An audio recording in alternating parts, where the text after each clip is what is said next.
together with our Center for Financing Reform and Innovation and our partners to pull it all together. It's really fantastic. The Parity Policy Academy is an idea that has been brewing for some time, and so it's actually quite exciting to see it really happening. I was read this proverb this week that really struck a chord with me. It says, "In times of great winds, some people build bunkers, build windmills." And given the events of today and the votes that are happening and what's been happening recently, there is a lot of wind in space. And many states, many leaders might have said, you know what, we're just going to sit this one out. We're going to wait and see where everything lands because there's so much happening and there's so much change. And so I think there are probably many bunker builders out there. But you guys are windmill builders. You said, we're going to walk into the wind. We are going to take this on, and we are going to embrace the change that's coming. And I'll tell you that, this Parity Policy Academy was a recommendation of the White House Task Force. It was also part of the 21st Century Cures Act. But then when we had the new administration and transition, I met with the Beachhead team, and one of the first things that we had to put ahead of them is that, well, SAMHSA had planned under the previous administration to do this Parity Policy Academy, and we'd like to keep going with it. And I think there's some nervousness about whether or not this would be embraced. And it was to my delight that the response I got was, well, parity is the law of the land. And everyone, and not only is it the legal thing to do, it is the wise thing to do. We need to help states understand how to work with their Medicaid, how to work across mental health and substance use, and implement parity as it stands. And I think the point that was made to me by the policy team, in which I understand, is that as the healthcare landscape changes or doesn't change, parity is still going to be in there somewhere. You're going to have to know how to pivot with it. And so the fact that you are part of this windmill building group and you have engaged in this learning community, I think, puts you in an even better position to navigate whatever changes are ahead of us. And so you're here. I'm thrilled that we're partnering still so well with SFIO, with DOL, with CMS, with ASPE, and that you guys are partnering across Medicaid, mental health, substance use, because we know that one out of 11 Medicaid recipients has a diagnosis of a mental illness. That's huge. I mean, it's sort of 1 out of 4, 1 out of 5 Americans has a mental illness, but to have 1 out of 9 of your members having a diagnosis means that those are major health considerations, which then become major cost drivers. And when we look at the multiple chronic conditions, we know that people with mental illnesses and substance use disorders, if they have disorders and other chronic diseases, other health conditions, the cost is not just 2x, it's 4x, it's 6x, it's 7x from the cost of people with comparable populations with 4 conditions, but neither one of them being a mental illness or substance use disorder. So again, it's not just the legal thing to do, it is the wise thing to do for your states, for your populations, and for your bottom lines. So we really appreciate that you're here. We appreciate our fantastic partners and the staff and the experts. And you have at your tables or virtually some pretty amazing coaches for each of the state teams, names that are very well known in the field, people who've published, people who have things on their own rights. And that, I hope you understand, reflects our commitment from SAMHSA, from CMS, from HHS, DOL, our commitment to ensuring that we are bringing top flight expertise to you to give the states the best resources possible to help you navigate your local problems. How are you defining and details? How are you doing your mapping and making that make sense for your populations? We've brought you the best and the brightest. We're investing heavily, and we know you're investing heavily. So we really hope that together we're going to make a difference for those 70 million Americans that are enrolled and affected, so many of them, by mental illnesses and substance use disorders. Thank you for coming. Let us know how we can be helpful. We want to be helpful to you this week. We have our gorgeous facilities. Our neighbors, HRSA, IHS, and ARC are here. But we want to be helpful to you in the long run. And Samson, our partners, want to make sure that we are doing whatever we can do to foster an ongoing collaboration across Medicaid, mental health, substance use, because this isn't a partnership just for this week, and this isn't because for the people whose lives we affect, these aren't a set of conditions that are only here this week. These are affecting their lives, their families, and their communities. And if we work better together, if we reduce barriers to care, I think we can help. We can help all Americans improve their health and be in a better place. So thank you very much, and congratulations on your work this week for getting this far, and let us know how we can be helpful into the future.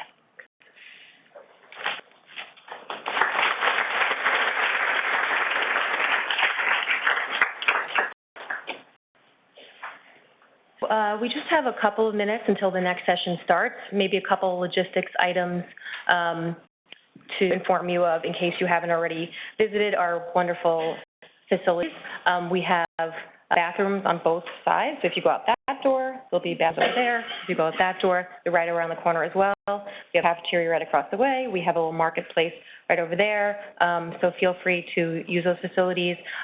You do not have to be escorted to those facilities, but if you go to any other rooms, we will be escorting you for your breakout sessions. And if your breakout sessions happen on other floors, we will be escorting you there as well. So, but you will be provided with all that information. We will not leave you hanging. Please, if you have any other questions throughout the meeting, myself and some other SAMHSA team and other contractor folks will be sitting in the back of the room. So please feel free to come up to any of us and ask any of your questions. If we can't answer it, we will find somebody who can. So thank you much.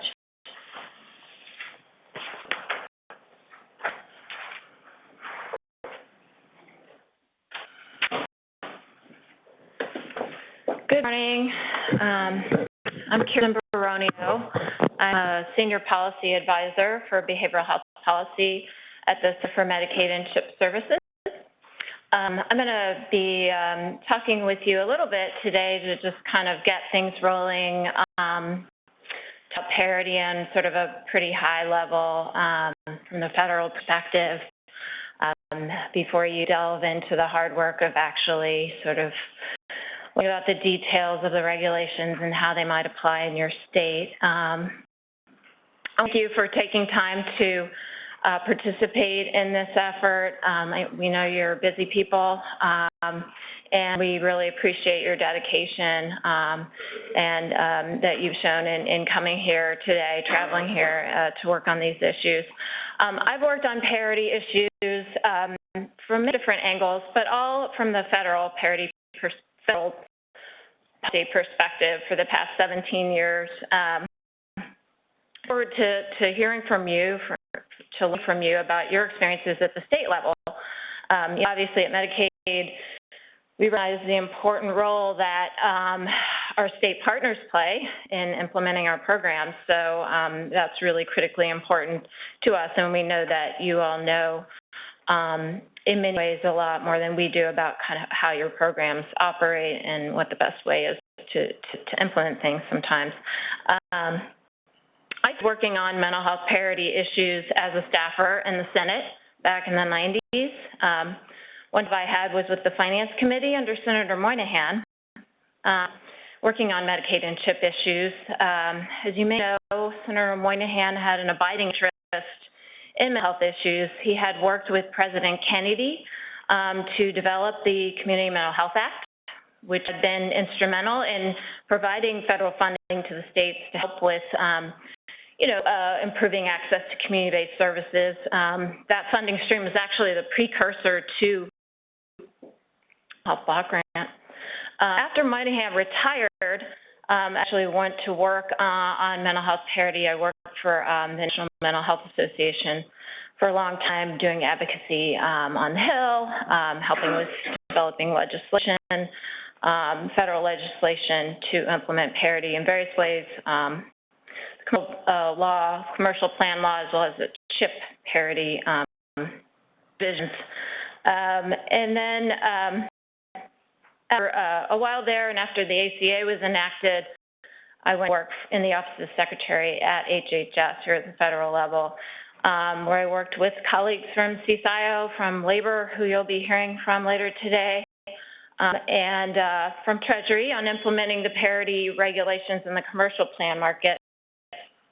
And also funded some research studies that I'll talk a little bit on the impact parity was having in those private sector plans, and worked with our other federal partners on developing the regulations for the commercial plans.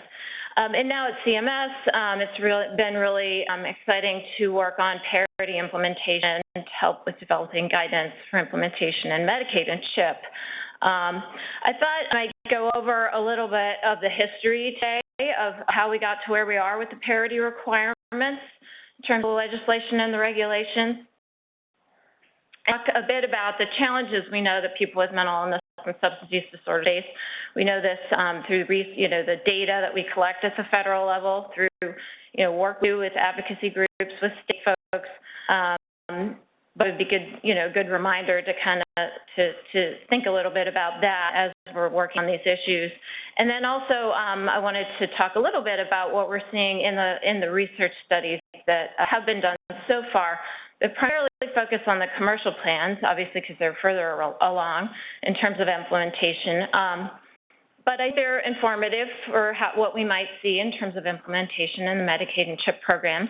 I think that nonetheless, parity is critically important, perhaps even more so for the populations we serve through Medicaid and CHIP, because those populations do tend to be higher need. So in terms of the background, as we know, parity is an important step in the evolution of how we provide access to mental health and substance use disorder treatment. Historically, state and local governments funded these types of services more heavily, and they developed, those treatment systems developed sort of through separate systems, separate from the general medical system, separate from each other even. Over time, Medicaid has taken on a much larger role in funding mental health treatment, as you all know well. That's been due in part to, eligibility for SSI due to mental illness, and also through development of medications that enabled more community-based care. Substance use disorder treatment, not comprehensively covered in Medicaid as of yet, but that does seem to be changing. There are a lot of new opportunities there, obviously, through coverage expansions and through, developments in how we treat those conditions that are more amenable to Medicaid or a CHIP kind of a payment system. As you know, and as I think there's come increasing awareness of the sort of how intertwined behavioral health is with overall health, many states actually led the way in developing parity laws. Back in the 70s and the 90s, the states really took the lead. Employers also had started to increasingly cover mental health services and to a lesser degree substance abuse, I think. But covered behavioral health has increased through these more mainstream private or through mainstream financing systems, but vestiges of the separate nature through which these treatment systems grew up remain. I think also kind of a lot of a lack of familiarity, perhaps, with how best to manage treatment for these conditions. And so additionally, we saw very special limits and restrictions on coverage of mental health and substance use disorder treatment. But, these inequities in coverage have been well documented and I think it was in reaction to those that, there was a lot of advocacy at the state level and then at the federal level to enact laws to try to address those different and in many ways discriminatory approaches. So back in 1996, Congress stepped in and enacted the Mental Health Parity Act. Was a good first step. It was fairly limited, though. It only applied to mental health, and it only prohibited lifetime and annual dollar limits. So there were evidence that, plans were funding, and it applied to the commercial sectors in that law as well. It was later extended to Medicaid, actually in '97, to Medicaid managed care organizations through the Balanced Budget Act. But it only prohibited lifetime and annual dollar limits on mental health if those kinds of aggregate limits didn't also apply on the medical side. And we saw a lot of shifting around in how benefits were managed to sort of get around those restrictions, those requirements. In 2001, actually, President Clinton, in 1999, there was an executive order that President Clinton issued requiring the Federal Employee Health Benefit Plan to implement parity requirements, prohibiting more strict financial requirements and treatment limits, as well as the annual and lifetime dollar limits. And this was actually critically important for enactment of the federal parity law that we have today. Obviously, it addressed the same sort of concerns around co-pays and co-insurance and visit limits that the federal parity law addresses and focuses on. But it also was important because an evaluation of that policy was able to show that it had a minimal effect on cost. And the thought was that the reason there was not such a large impact on cost was due to utilization management by increasing use of managed care in the FEHBP. And this led to, the concern and the policies that you see in our regulations implementing the federal parity law around non-quantitative treatment limits, other ways that plans manage care. We just want to be sure that they're doing it in a way that's fair. So, as you know, in 2008, Congress enacted the Paul Wellstone Pete Domenici Mental Health Parity Act, and it was very important for many reasons. One of the reasons was that it included substance use, it applies to substance use disorder benefits as well.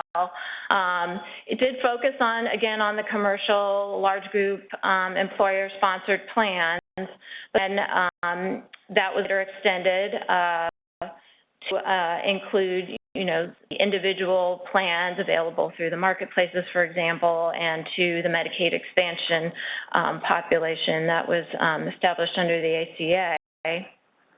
And, the MPIA, as we call it, requires that financial requirements, which are co-pays, co-insurance, and treatment limits, like limits on number of inpatient days you can have, can be no more restrictive than the predominant kinds of requirements and limits that apply to substantially all medical benefits. Then the next major legislative development was in 2009 when the CHIP Reauthorization Act explicitly applied MPIA requirements to CHIP plans. In 2010, we issued an interim final rule implementing MPIA. This is a rule that applies to the commercial, private, large group plans that clarified a number of important concepts, including the non-quantitative treatment limits, involving management and administrative policies that can limit the scope or duration of benefits. The interim final rule specified that for those kinds of ways that a plan may manage benefits, the processes, the strategies, the underlying criteria that a plan might use to determine how to apply those limits have to be comparable for behavioral health. Then the Affordable Care Act in March of 2010 extended parity. In 2013, we issued our final rule for the commercial plans implementing parity, where we made a few, important clarifications around the standard for the non-quantitative treatment limits, and talked about, specified how more intermediate levels of care should address the post-acute and intensive outpatient types of services, how you should treat those. And now we're at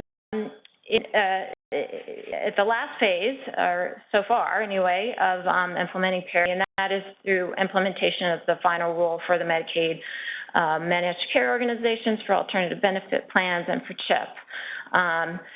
So that brings us up to today. And then just in terms of the challenges faced by people who we're trying to help through some of these legislative and regulatory changes, with each of the steps that the federal and state governments have taken, we've recognized the importance of improving access to care.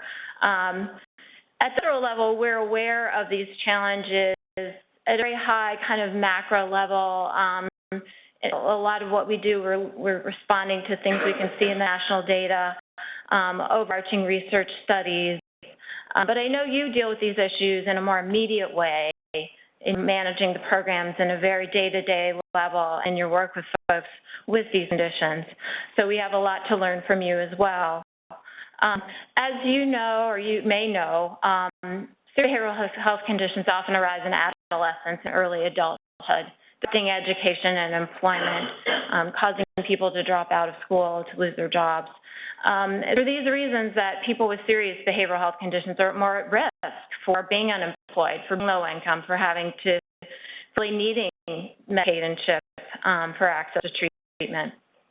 People with serious mental illness have very low rates of employment. Even among other people with disabilities, it's among the lowest rate. And they also have very high rates of disability. About a third of the people who qualify for Medicaid on the basis of disability have a serious mental illness. And people with serious mental illness make up a large percentage of those who are dually eligible, so people who are on Medicare and Medicaid. We know that, the 20-some million people with substance use disorders, the large majority do not get access to treatment. Even for people with the very serious behavioral health conditions, there are very significant delays in identification of those needs and of getting access to treatment. For example, research has shown for people with psychosis, they don't even, which is a very, very serious mental illness, they often don't receive treatment for over a year. And we know only about 10% of people with substance use disorder receive any kind of specialty treatment. We also know that people with serious mental illnesses have very serious comorbid physical conditions often, and that those physical conditions often go unaddressed, and that as a result, people with those conditions often die many years younger on average than the general population. So there's a big need to better integrate physical and behavioral health care. And aside from addressing all of these, all this human suffering really caused by these conditions, research also shows that these are costly conditions, that it really makes good economic sense to improve access to treatment. We know people with SMI are frequent utilizers of emergency rooms, that they have high rates of readmission for inpatient treatment, especially when there are co-occurring substance use disorders. Research findings also do show us new opportunities for improving access, for improving outcomes, I should say. There's been some recent research from the National Institutes of Mental Health for people with very serious psychotic conditions, schizophrenia. They recently did a large randomized controlled trial where they really tried to improve access to very comprehensive services early on, very soon after someone first develops that condition, and they were able to show improvements in both symptoms and quality of life, as well as the likelihood of working and going to school. So as I mentioned, we know that people with these conditions often develop them in adolescence and early adulthood, but don't receive service for many years. And and improving access to treatment, which is really what parity is all about, could go a long way for improving long-term outcomes. With the greater awareness and consistency and coordination between behavioral health and mental health care that parity can bring, we can address some of the high rates of comorbidities that have really driven up costs and have a very detrimental effect on treatment outcomes. And parity can also serve as a foundation for the delivery system reform. We hear a lot about the need to integrate care, the need to address these high-cost conditions, the need to improve care coordination. All of that is very interrelated with the principle of parity and making sure that we're addressing these conditions in a comparable way and really thinking about them and managing them in a comparable way.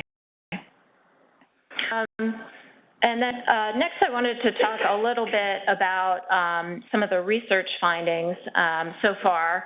As I had mentioned, most of this research is really being done on the commercial large group employer-sponsored plans. But, you know, the requirements there are fairly consistent with the requirements we have in Medicaid and CHIP. So, you know, you would think that impacts would be similar. But, you know, I think it's also important to recognize that the populations we serve through Medicaid and CHIP are really a higher need population across the board than what you generally find in the commercial plans. You know, there will be some pretty important differences, I think, in terms of impact. Also wanted to mention that we will be conducting an evaluation through our work at the Center for Medicaid and CHIP Services on impact of our regulations, how they're being rolled out. We're going to be looking at how implementation work they will be doing to implement these requirements, affecting coverage of behavioral health conditions and utilization. We'll be looking at some data, claims data, to see what impacts we can on utilization, and hopefully also what we can see in terms of impact on outcomes. Let's see. So far in the research on the commercial side has been a decrease in the variation between the financial requirements and treatment limits for behavioral health that have traditionally been there and been more restrictive for behavioral health. A decrease in the variation between those and what you would see on the medical side. So an equalizing of copays and coverage limits. And sort of convergence of that, less of like the special kinds of limits that are very obvious for behavioral health in these plans. But, you know, as expected, we've also seen some indications that management through the non-quantitative treatment limits, the prior authorizations, the concurrent reviews, the medical necessity criteria application, we can see some indications. It's much harder to track that, but some indications that level of management continues to be more restrictive. What we also see, which is important on the commercial side anyway, is a decrease in out-of-pocket costs. So cost sharing generally for these kinds of conditions going down. I think there's findings in one of the big surveys that SAMHSA esters reporting by people that the financial burden on households of accessing behavioral health treatment has declined, which is a very important finding because traditionally that has been an important reason that people gave for why they weren't able to access care. So I think that this convergence of how copays, coinsurance, treatment limits were maybe very strictly applied in the past to access to behavioral health care, there's been a significant improvement there. We've also seen a slight uptick in utilization through some of the research studies and the data sets that we look at. Not large increases, but some significant, for some certain populations, pretty significant increases for young people who need inpatient care for mental health and substance use disorders. As I mentioned earlier, we know that these certain behavioral health conditions do tend to first appear in adolescence and young adulthood. So we have seen some improved access to care, improved utilization of care for those more serious conditions among that young adult, late adolescent group, which has been really important. And we've also, there was a recent study that showed an increase in the probability of children with autism spectrum disorder receiving therapy, which is important. But in general, overall, we have not seen dramatic increases in spending. There was a concern initially with implementation of parity that employers or plans would drop coverage of mental health and substance use disorders together, because parity does not require mandate coverage. It just requires that there be comparable coverage if those benefits are covered. We've not seen that. And we have not, as I said, we have not seen the big increases in spending. But I think overall, this just highlights that in the commercial plan market, where people tend to be less dramatically affected by these conditions across the board in general, for the most of the population, there was research in the past that showed this. In that part of the population, they didn't tend to hit those limits anyway. They were maybe suffered from a milder forms of those conditions, not very serious conditions. But we know in the Medicaid population, there is a higher likelihood that people will need more intensive care. So we are likely to see a greater impact, I think, in Medicaid and CHIP. And I think it also just highlights the fact that for certain populations, these protections are really critically important. For your young adult, you know, first experiencing a psychotic episode or major depression, it's really critically important to get access to the treatment and fairly comprehensive treatment, as the NIH studies have shown very early on. But across the board, again, you may not see the huge impact on cost that people talk about these requirements. We just have not seen that in the literature.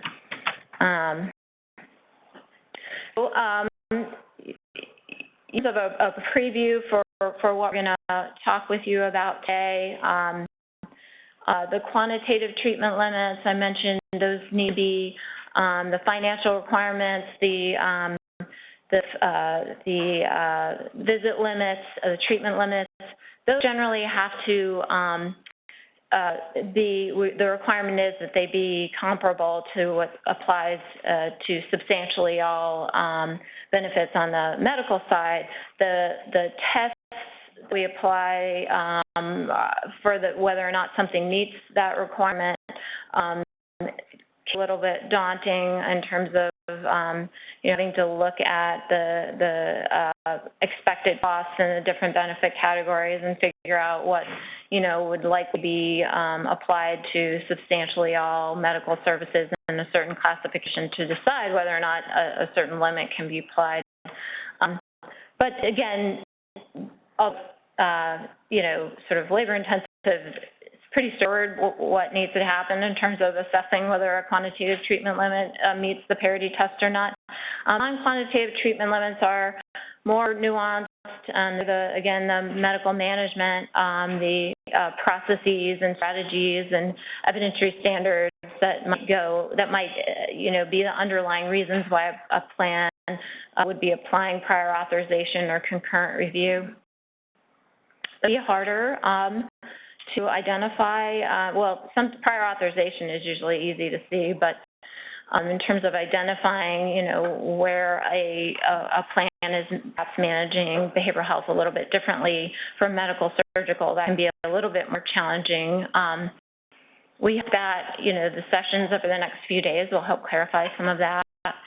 CMS, we also will be offering technical assistance and, definitely want you to reach out to us. We're having a session later today where we're going to hopefully be able to answer some of your questions. We will be, I don't have the website I don't have it memorized yet, but we do have not website, but a mailbox where you can submit questions.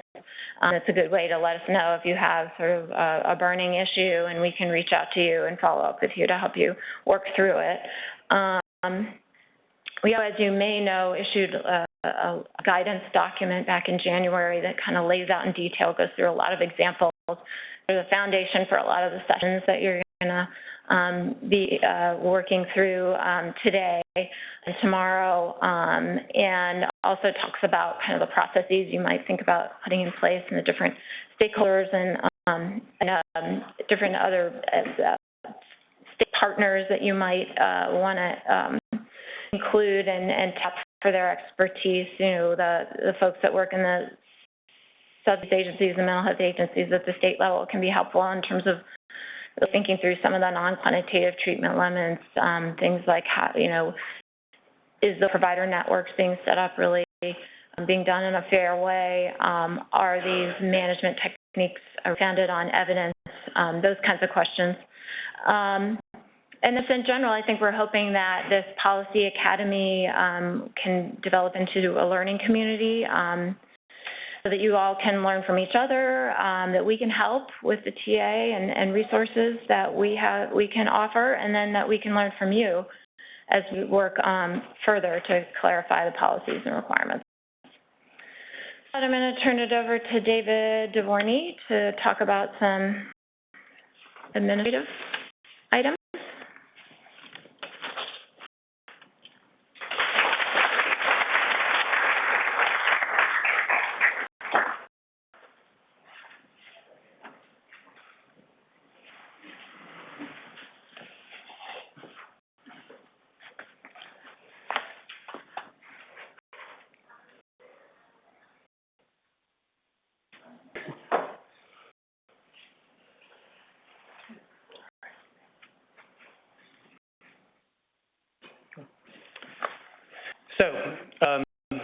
First of all, for all of you for coming, I don't think we can say that enough. I realize you must be tired after traveling and getting schlepped from the hotel and then fighting to get caffeine in our cafeteria.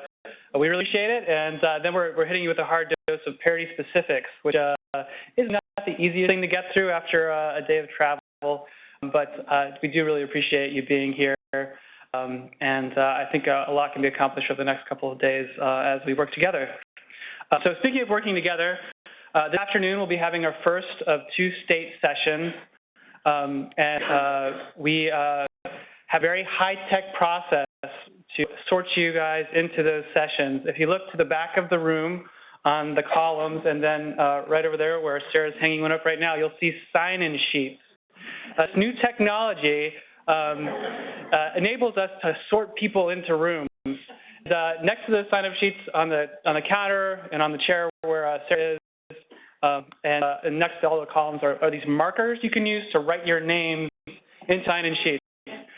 You'll note that there are only 20 spots in each sign-in sheet, so once they're capped out, that's it. That's the number of people who can go into any one of the rooms. You'll have through lunchtime to sign up for one of these 5 sessions. The sessions are broken out into 2 sections, so there's 3 sessions that will be a broad discussion about applying non-quantitative treatment limits. Then there's going to be 2 sessions focused on mapping benefits. We broke them up because we wanted to have less than 20 people in each room so there could actually be some conversation that involved everybody. We are going to be kind of bringing you together at the end and hopefully doing some cross-fertilization and sharing of what we learn in each individual sessions. So that's the process. Before the end of lunch, make sure that you write your name on one of those sign sheets. Otherwise, you're going to have to sit alone in the atrium. So sign up. The thing I do want to mention about these sessions is that I know you have folks back in states who may be interested in what's happening during these sessions.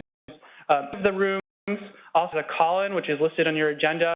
If you're joining and you want somebody from back home to join you for conversation in one of those rooms, just know to call into the room that you're joining. If you want them to be in the conversation that you're in, they can come to any of the 5 rooms. It's fine. So just a reminder to do that. I also realize that we've had a lot of people talking from the lectern up here. We do want to hear from folks out there in the crowd who's in the room. So I think we are going to kick off right now. and go ahead and see if we can do introductions around the room. I know this is a dirty time you do this with a room of 80 people, that people will get a little long-winded. What I'm going to ask you to do is I'm just going to go around each of the tables and ask you to say your state name and just go around and say your name and which agency you represent with the state, because I do want people to be looking around to see their counterparts in other states, because a lot of what we want to happen here is conversation across the states. I'm just going to, sorry. Sure. The different rooms that we're going to, doing it, like, is it conversations about MQTL or mapping?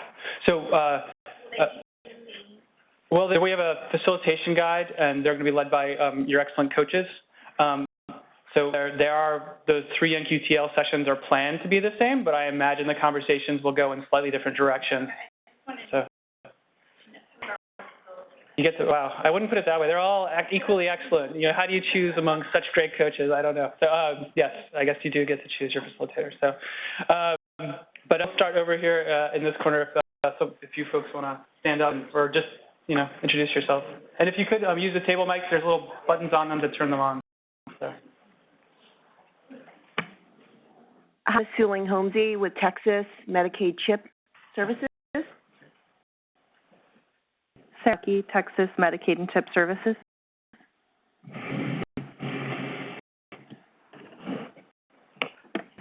Tamala Griffin, Medicaid CHIP Services. Trina, I work in the Office of Mental Health Coordination for Texas. Robin Strickland, Texas Behavioral Health Services. Charlene Huang, Medicaid CHIP for Texas Analytics. Texas Medicaid CHIP Services. Great, and also if coaches want to take this chance to introduce themselves, that would be great too. I think you're all sitting at tables, so but I'll back to the corner back there.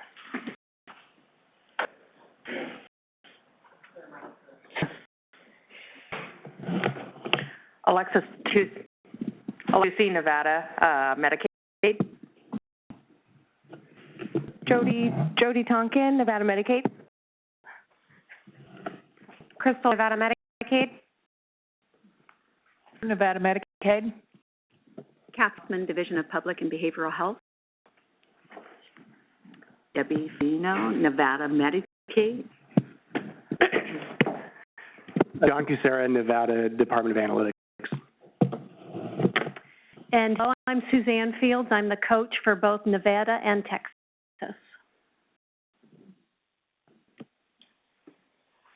Come to Delaware here.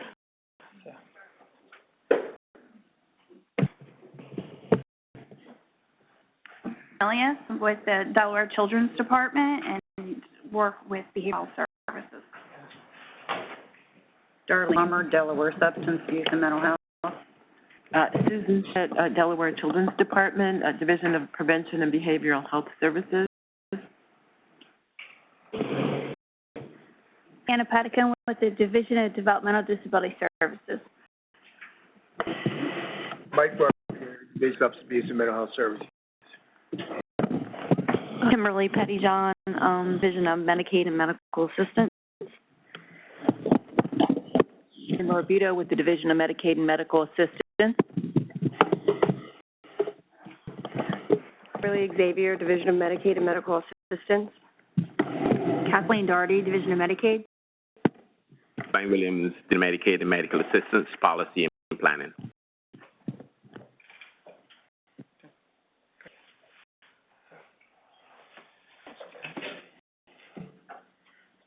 Chino, New Hampshire, Division for Behavioral Health. Lawrence, New Hampshire, Division for Behavioral Health. Molly Lynch, New Hampshire Department of Health and Human Services, Office of Medicaid Services. Hi, Lauren Weir, state coach for New Hampshire and Delaware.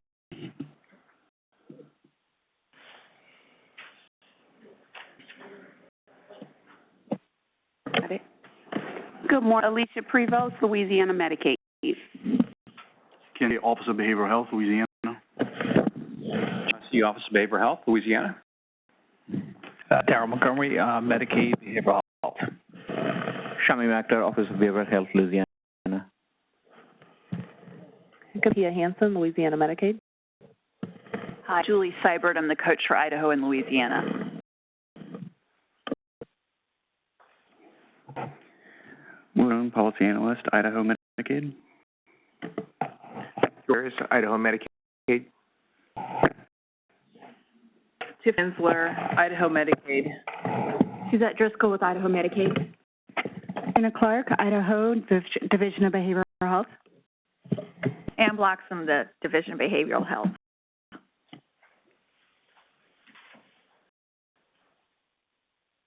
Preston, Washington Medicaid. Melina Simpson, Behavioral Health Division, Medicaid, or I guess Medicaid also. Kristen Robbins, Washington Medicaid. Richard Van Cleve, Behavioral Health Administration. Annette Scheffenhauer, Washington Medicaid. Taylor Linke, Washington Medicaid. Ella Crow's the coach for Washington.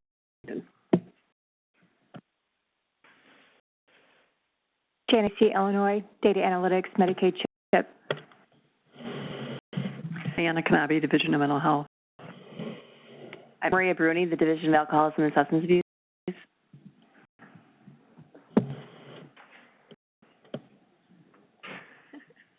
Yeah, sure. Go ahead. Thanks. Johnson, with Georgia Medicaid. Heather Bond, Georgia Medicaid. Liz Brady, Georgia Medicaid. Mark, Georgia Medicaid. Maxwell, Georgia Medicaid. Andy Tigreen, Department of Behavioral Health. And I'm Laura Mulvaney Day. I'm the coach for Georgia and Colorado. Colorado Medicaid and CHIP. Mike Scott, Office of Behavioral Health. Alex Baum, Colorado Medicaid. Nancy Clark, Director of the Office of Behavioral Health, Colorado. Matt Ermentz, Colorado Medicaid. Michael Gay, Colorado Medicaid.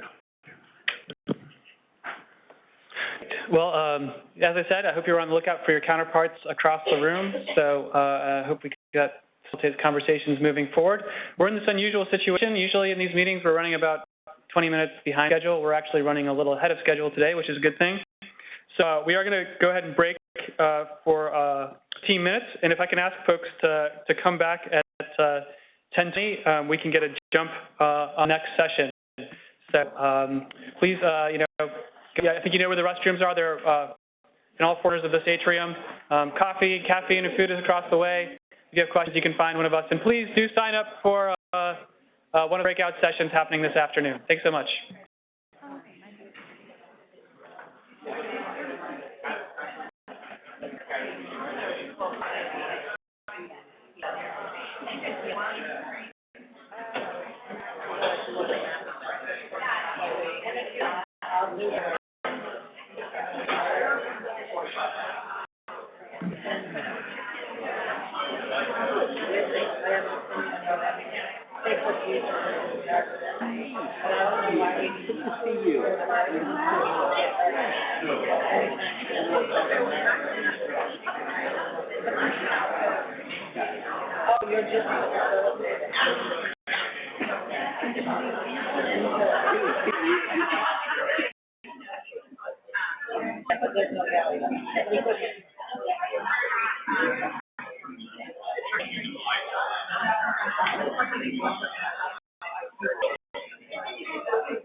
Go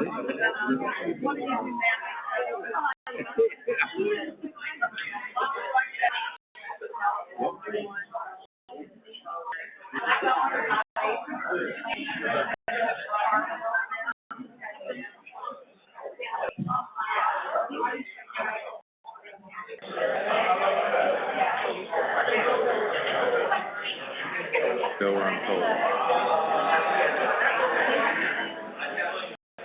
Like at home, I do what I'm told. You believe that? I mean, I'll do what I'm told here. I gotta do it at home. My wife.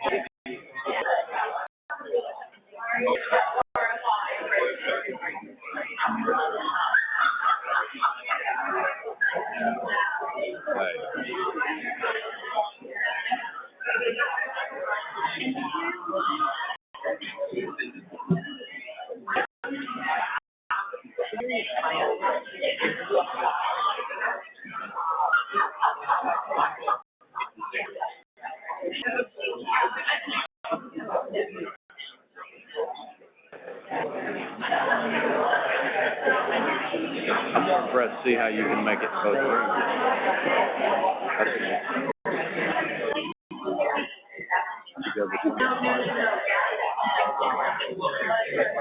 Two jackets. There you go.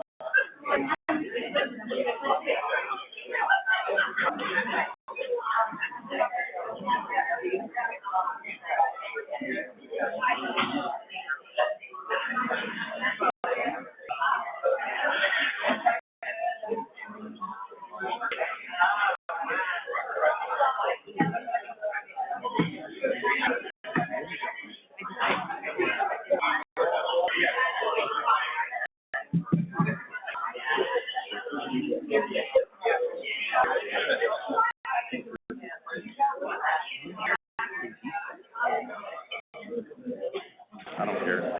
We're good.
I might walk with you.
Yeah, because I mean,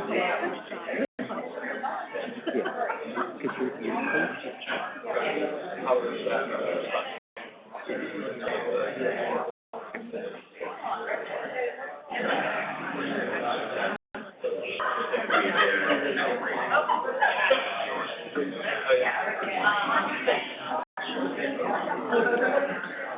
How are you? Good to see you. Nice to see you. I didn't realize I'd ever.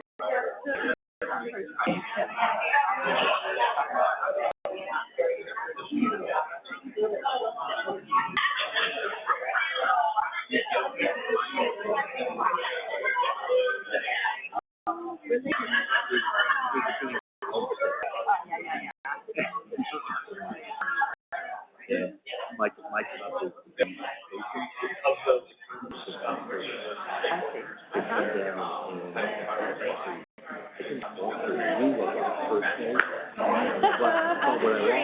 but I think what I love is that's critically important.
That's good friendship, like.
None of those are actually plugged in underneath the table, like in the floor. Over here, I'm like, what? Been charging away, as she thinks. I'm gonna be at your feet, so.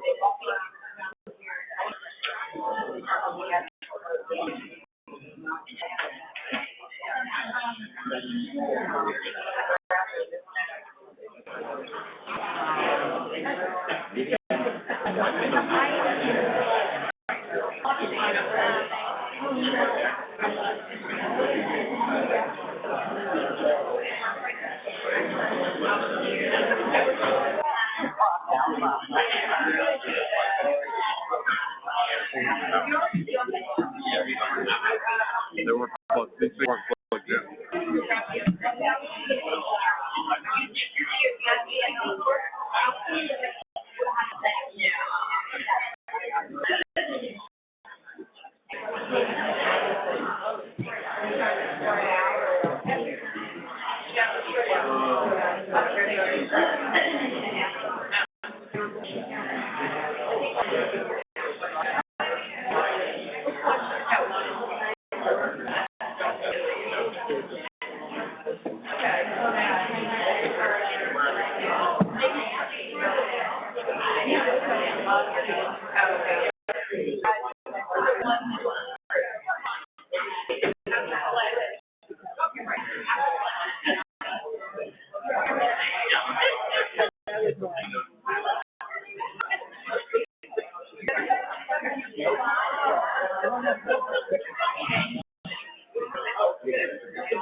I know you're too cool for school, but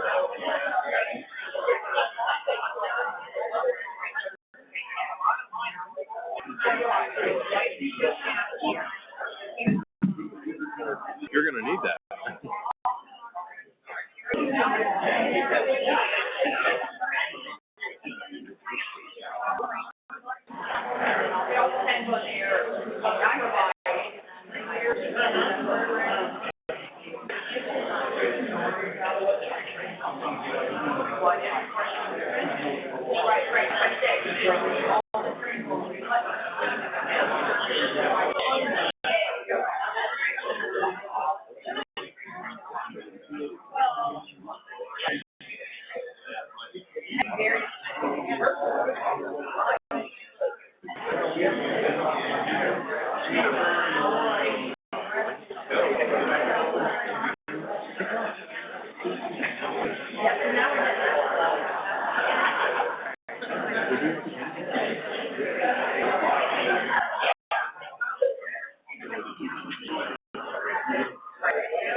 I'm Andrew.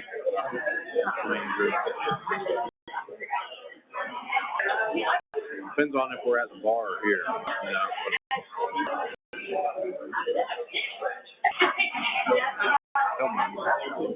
You're gonna tell me. I know you.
All right, everybody.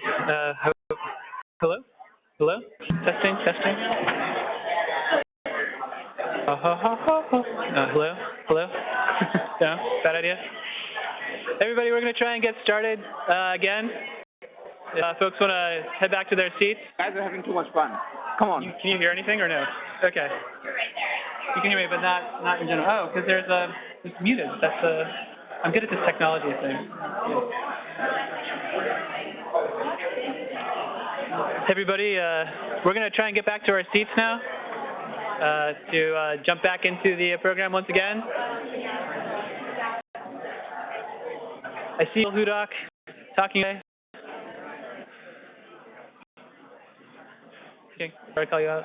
All right. Okay. Oh yeah, that's good. We'll do the kindergarten start. Stop once you can hear me. No, I'm not going to do that. Hi everybody, welcome back. So we had the easy table exercise to start us off where you just had to list your name and agency. We're going to move into the advanced course now. So you've got two things ahead of you in the next 5 or 10 minutes. One, you have to pick one person from your group to represent you. You fight amongst yourselves. The second thing is I want that person to say what they is the thing that they're feeling pretty comfortable, pretty good about in terms of implementation of parity. And then the one thing that's keeping you up at night, really worried about also. To make it more complicated, if you keep yourselves to 2 sentences on each of those issues, so we're not looking for the thesis, we're looking for the high level. So that's it. I'm going to give you not much time on this side of the room to figure out these two issues. So you pick somebody over there and just break for a second. And we're going to do the same thing, just moving across the room. So once again, pick one person, greatest story, and 2 sentences for each.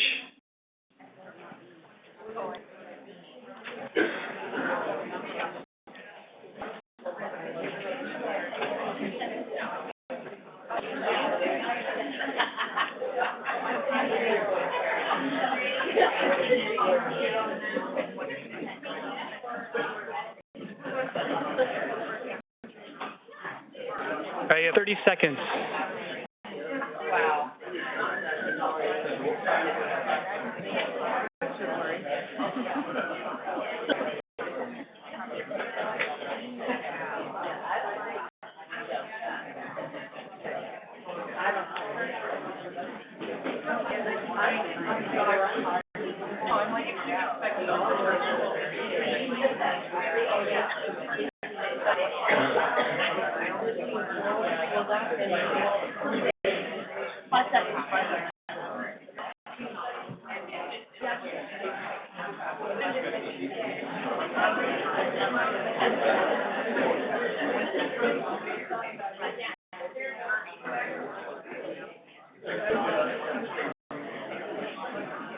All right, Texas.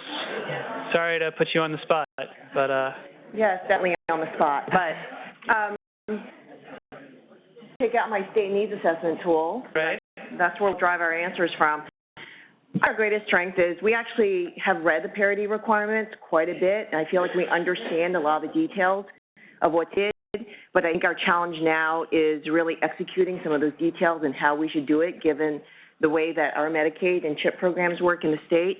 And so if I had to choose one challenge, I think is really the first step is identifying our benefit packages in our Texas Medicaid. Like, what exactly is SAMHSA looking for in terms of benefit packages? And I think once we get that first step, I think the rest will fall into place a lot for us.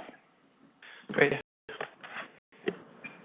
So from Nevada, one of our biggest sort of strengths at this point, or things that we're feeling comfortable with, is the fact that we have a really good collaboration with our sister agencies, with Division of Public and Behavioral Health, and kind of looking at what those impacts are going to be, and really moving forward with a lot of different initiatives for integrated care. One of the things that keeps up at night, or me up at night, is basically everything. We hope you get a little bit more specific. Okay. All of it, parity page 1 through that we have sort of the biggest concerns with is we're also going through a current modernization for our MMIS system, and so that's putting a lot of things on freeze for us during that time frame with that October 2nd deadline.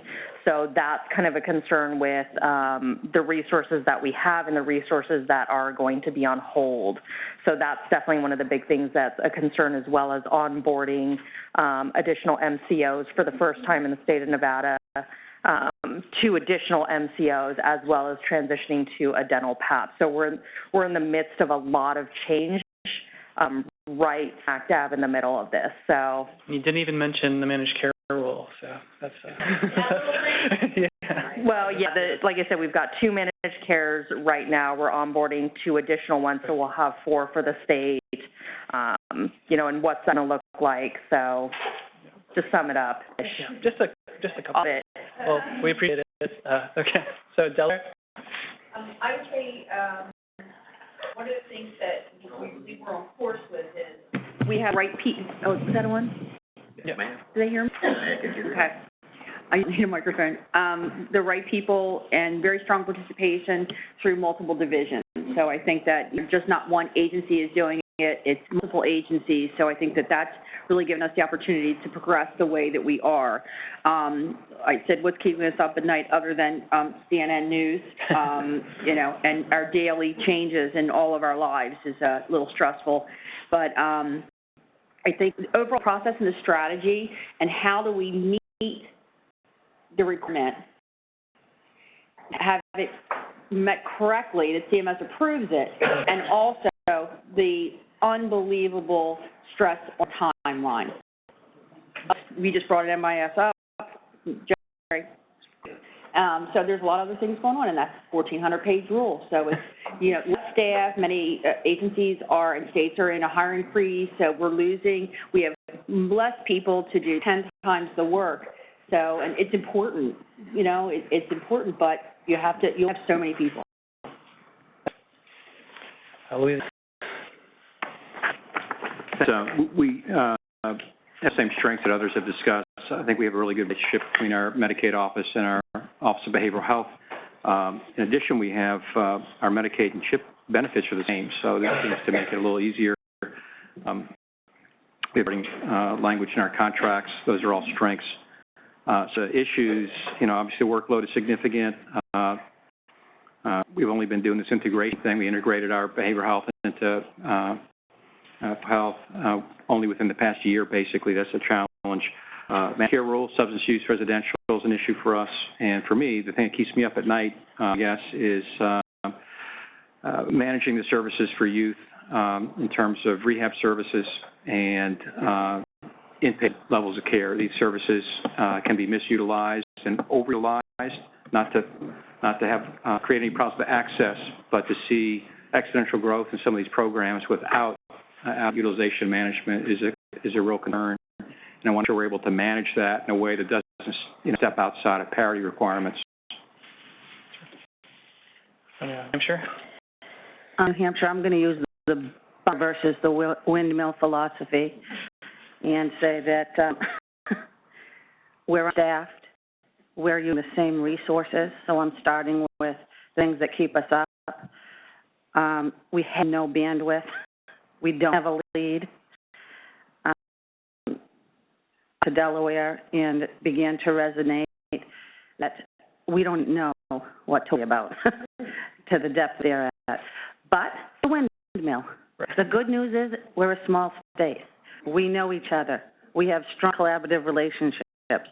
We're in meetings all the time together within the also our insurance department and commercial carriers, with our managed care organizations, with our stakeholders that lead parity initiatives really amongst providers in other communities. So.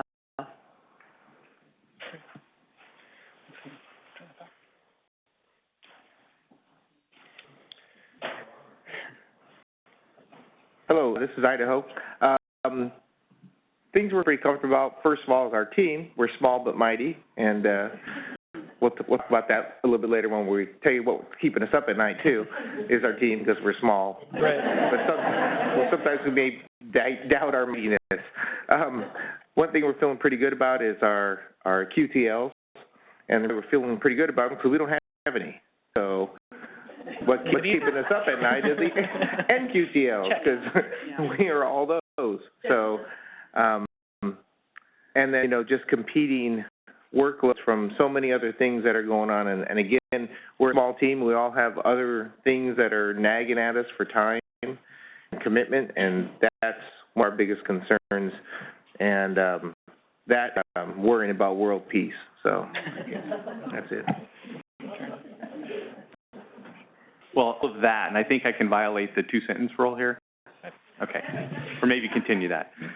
Like our colleagues in Idaho, we don't have our qualitative limits, so we're feeling good about that. I think we're feeling pretty good about our team as well, many around the table here, and also some of those joining us via webinar, so feeling good about that. I think one of the things that keep us up at night are the 3-hour time change, certainly, for this morning. A little bit of a challenge, but it's also the lack of consistency across the 13 different MCEs in the behavioral health and physical health. And many of our colleagues around the room, we have a lot of things changing. I won't include the list, but there's a lot of other changes that we have to worry about as well.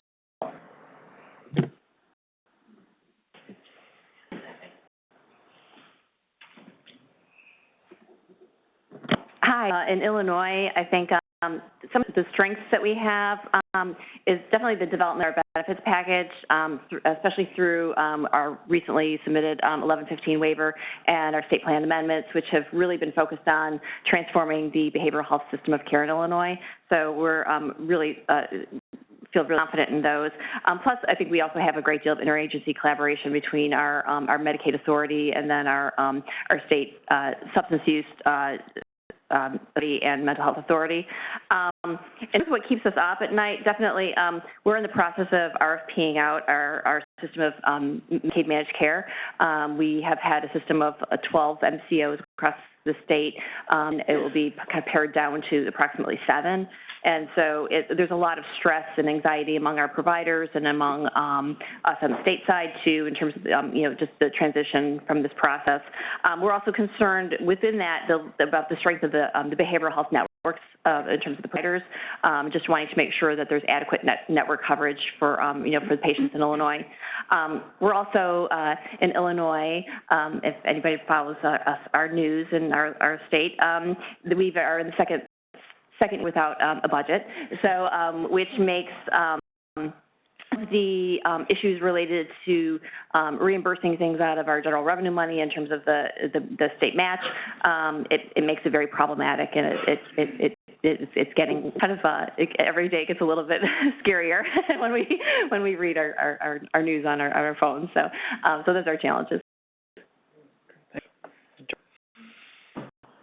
Hi, also with Medicaid. I want to thank everybody for reminding me, oh yeah, network challenges. Oh yeah, things I should additionally be worried about. No,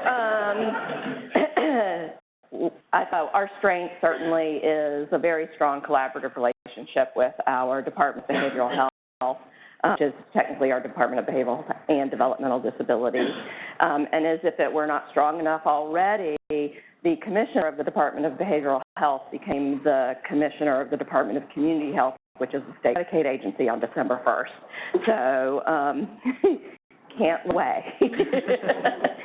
And the second person to the fourth behavioral health commissioner became the new behavioral health commissioner. So very tight relationship. But in terms of those things that we're concerned about, certainly resources, again, worried about having the resources, human resources, to do this well and timely. And I think there are a couple of us who have actually read the tool. I'm not one of them, because I'm usually up till 1 o'clock just trying to take care of the day-to-day chaos stuff going on in the office. Maybe get done over the next 2 days. But in a joking way, we've talked about the fact that our behavioral health benefit is so robust that we're worried we're going to have to amp up the med-surg side to align with it and match. And then thirdly, and if somebody can tell me that I'm thinking about this completely wrong, I'd love to learn how to think about it differently, but I cannot wrap my hands around parity without a Medicaid inpatient benefit. Thanks, that's interesting. And finally, Colorado. In Colorado, we're concerned about the robustness of our behavioral health benefits and concerned about the inclusion of waiver services in the parity analysis. Wow, all right. That was the last one, really? Yeah, I didn't catch it. Damn. Should have started with Colorado. All right. First, appreciate it, and especially for those of you that started at 4 o'clock in the morning your time today. I know there's obviously a lot going on in states that we just heard, and so that you took time out to focus on parity for a couple of days is great. I'm going to turn it over to Chris Carroll, our Senior Advisor on Financing and Integration here at SAMHSA. Becca Farley, who's a Policy Director of the National Council for Behavioral Health, to lead off this next piece. Good morning, everybody. Thank you and welcome. We're pleased to have you here today. We're pleased to offer brief comments on this session. My colleague Rebecca from the National Council for Behavioral Health will follow me after this. My name is Carroll. I'm Director of Healthcare Financing and Systems Integration here at SAMHSA. If you want to pull me to the side later and ask me what that is, I'll be happy to discuss that with you. For the time, we'll just kind of move right into what we're supposed to talk about. And that is an overview of the Parity Policy Academy agenda and goals. This session was to provide you with your charge. It was to tell you that you should focus on the objectives that we laid out in the expression of interest form that you submitted, the kickoff webinars that you participated in, and the materials that you have certainly reviewed. I guess the benefit to you is I rarely do what I have to do, so we're not going to do that. Because some of the I'm going to lose some friends here, by the way. My federal colleagues are going to be mad at me, but that's okay. These dynamic and innovative objectives include organizing a work group. I think you're here. Developing a stakeholder engagement strategy. Or improving training programs. Analyzing state Medicaid plan offerings. And contract language. Those are things to be doing here today, but I'm going to give you a different charge today. One that goes beyond your legislative or regulatory compliance roles. There are tons of individuals struggling with mental illness and addiction. SAMHSA has a particular role. We are kind of the odd duck in this federal protection. I'll give an example of what I mean. It's been almost a year ago. I had a call from a physician in Minnesota who said, I have a patient who needs medication-assisted treatment. She's got an opioid abuse disorder.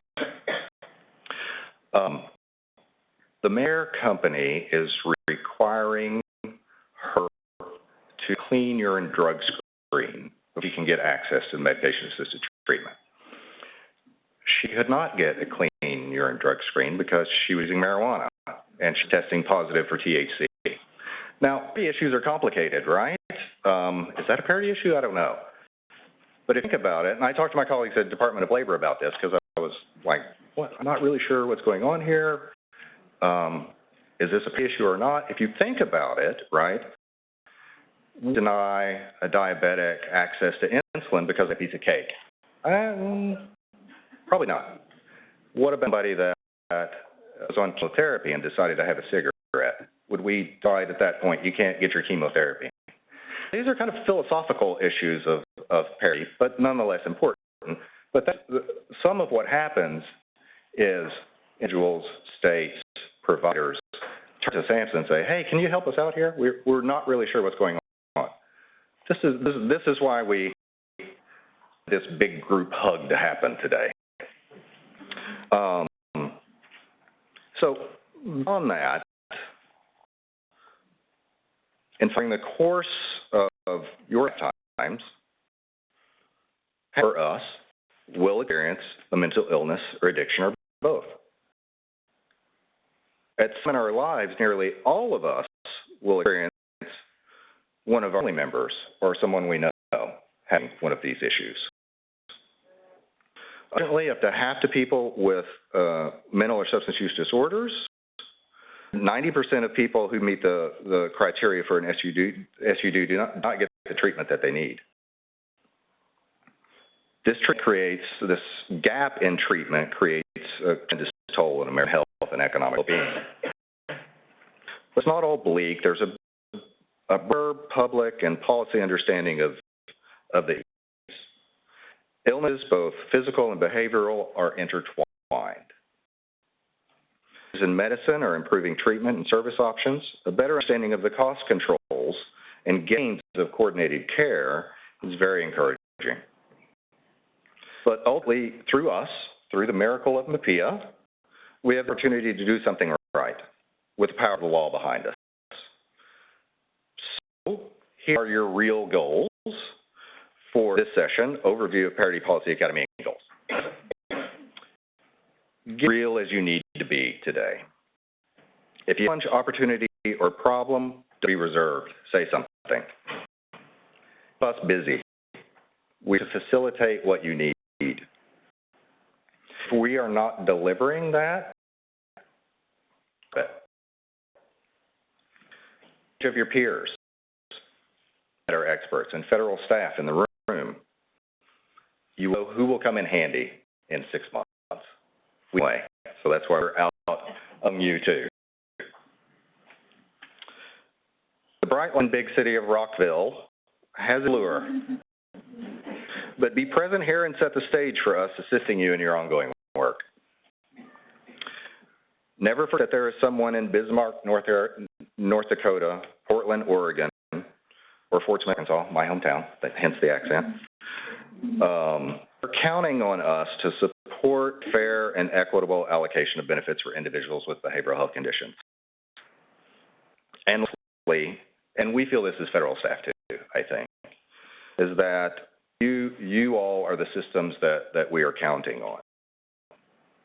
Explore the value and build relationships here today that you will need as public servants that are trusted with delivering on this law.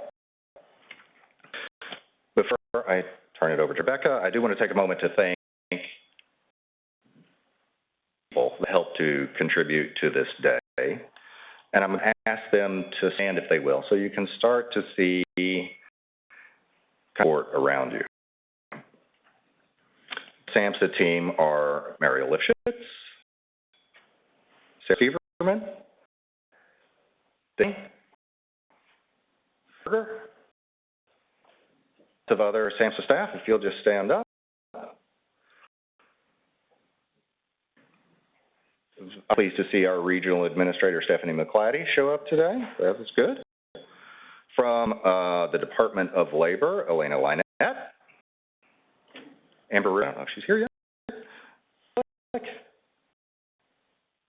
From CMS, we have Kirsten Baronio, David.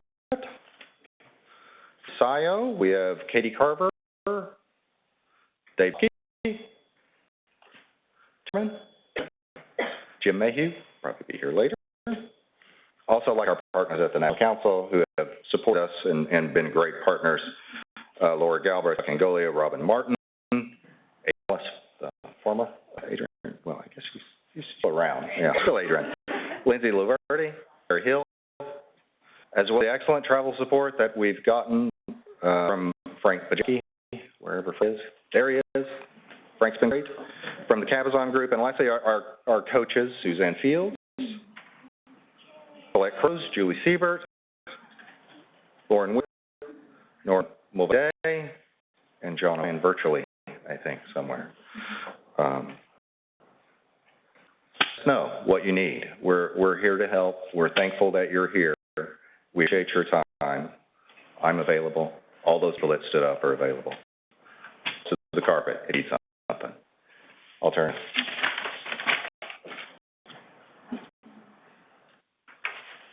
Yes, thanks everyone for being here with us this morning.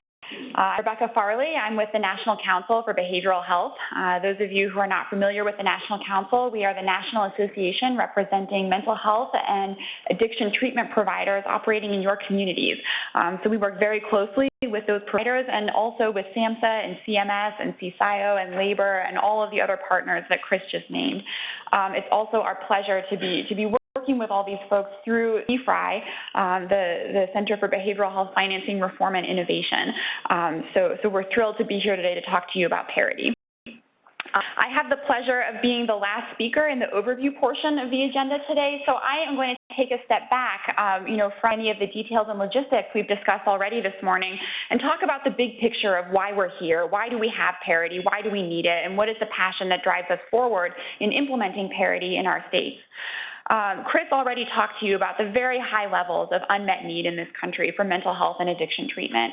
We know that 4 out of 10 people with any mental illness in this country don't receive treatment for their condition in the course of any given year. The situation is even worse for people with a substance use disorder. Only about 1 in 10 Americans living with a substance use disorder are able to access treatment in any given year. And the prevalence of mental illness and substance use disorders among Medicaid enrollees is particularly high. In 2011, about 1 in 5 Medicaid beneficiaries had a behavioral health diagnosis. Now, of course, that was before the ACA's Medicaid expansion, and so the proportion has risen since then. Estimates from Harvard and NYU suggest that about 30% of Medicaid expansion enrollees do have a mental health or substance use condition, or both, of course.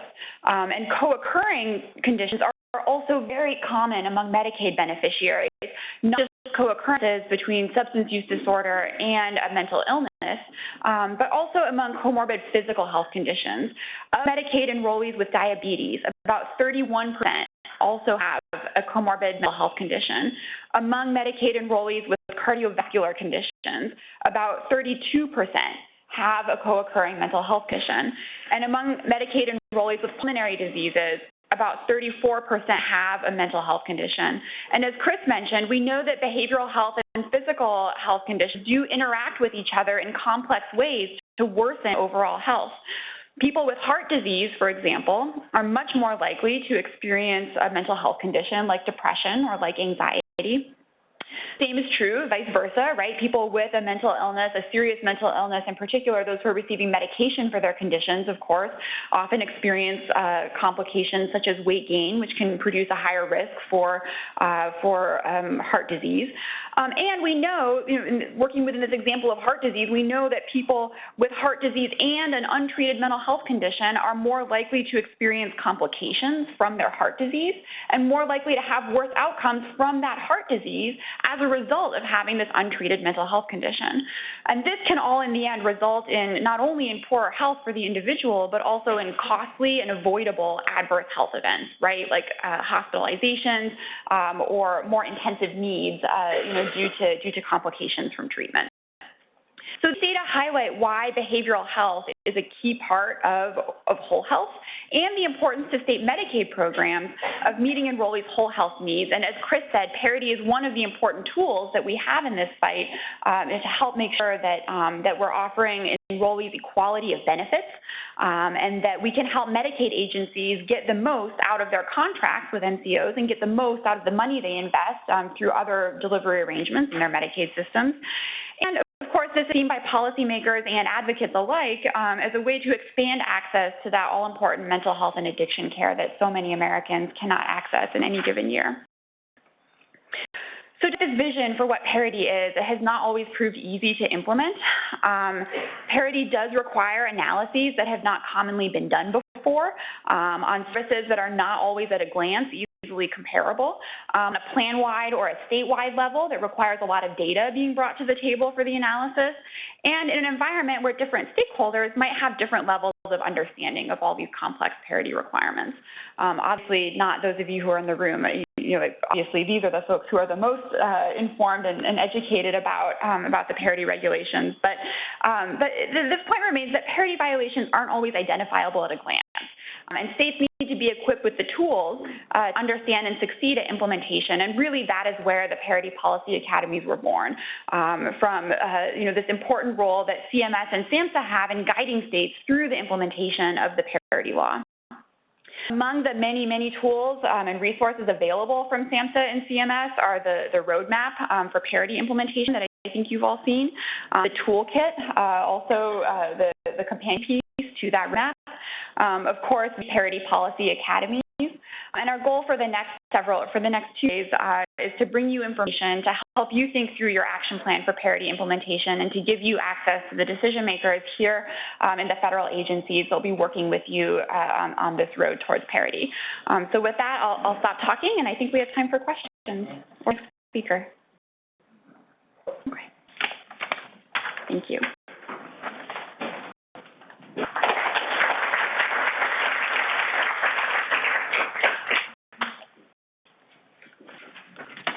We're efficient. We're continually ahead of schedule, so. It's not my fault. Nothing's my fault yet.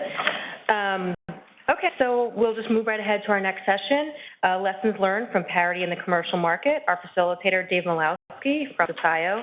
We also have other presenters, Elena Lynette from DOL, Department of Labor, Johanna Fabian Marks, Director of the Pennsylvania Department of Insurance, and Joanne Volk, Senior Research Professor from Georgetown.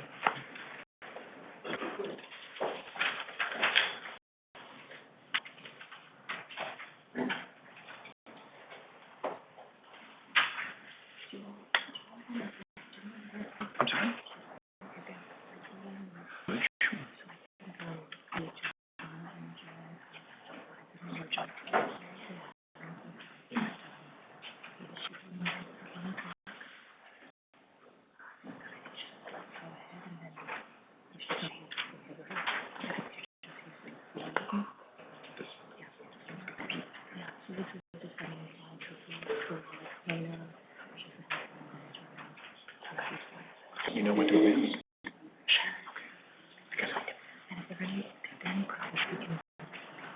Okay.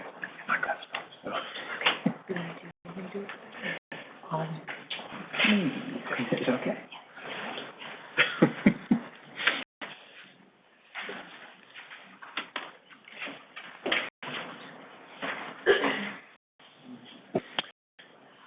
Hi, everyone. I'm Dave Malowski. I'm with CMS in the Center for Consumer Information and Insurance Oversight. And some of you may know, we're the arm of CMS that administers MAPIA with regard to the commercial insurers and commercial plans. And of course, we have partners in terms of administering MAPIA with regard to the commercial market. Our partners are the Department of Labor and the Department of Treasury. And in terms of administering MAPIA, on the commercial side, we've been kind of doing this for a while. So we're kind of hoping that we've kind of learned some lessons along the way that perhaps can impart to all of you that might be valuable as you go about your efforts to administer and enforce MAPIA. And joining me on the panel today are Elena Lynett, who's with the Department of Labor, with the Employee Benefit Security Administration. She's a senior attorney. Joanna Fabian Marks, who is with the Pennsylvania Department of Insurance and an alumni of CMS. So we're so proud and happy to have you. And also, I believe we'll also be joined by Joanna Volk, who is a senior research professor at Georgetown University. So I don't know which of you will be kicking us things here. Elena, you want to take a start? Sure. Okay, very good.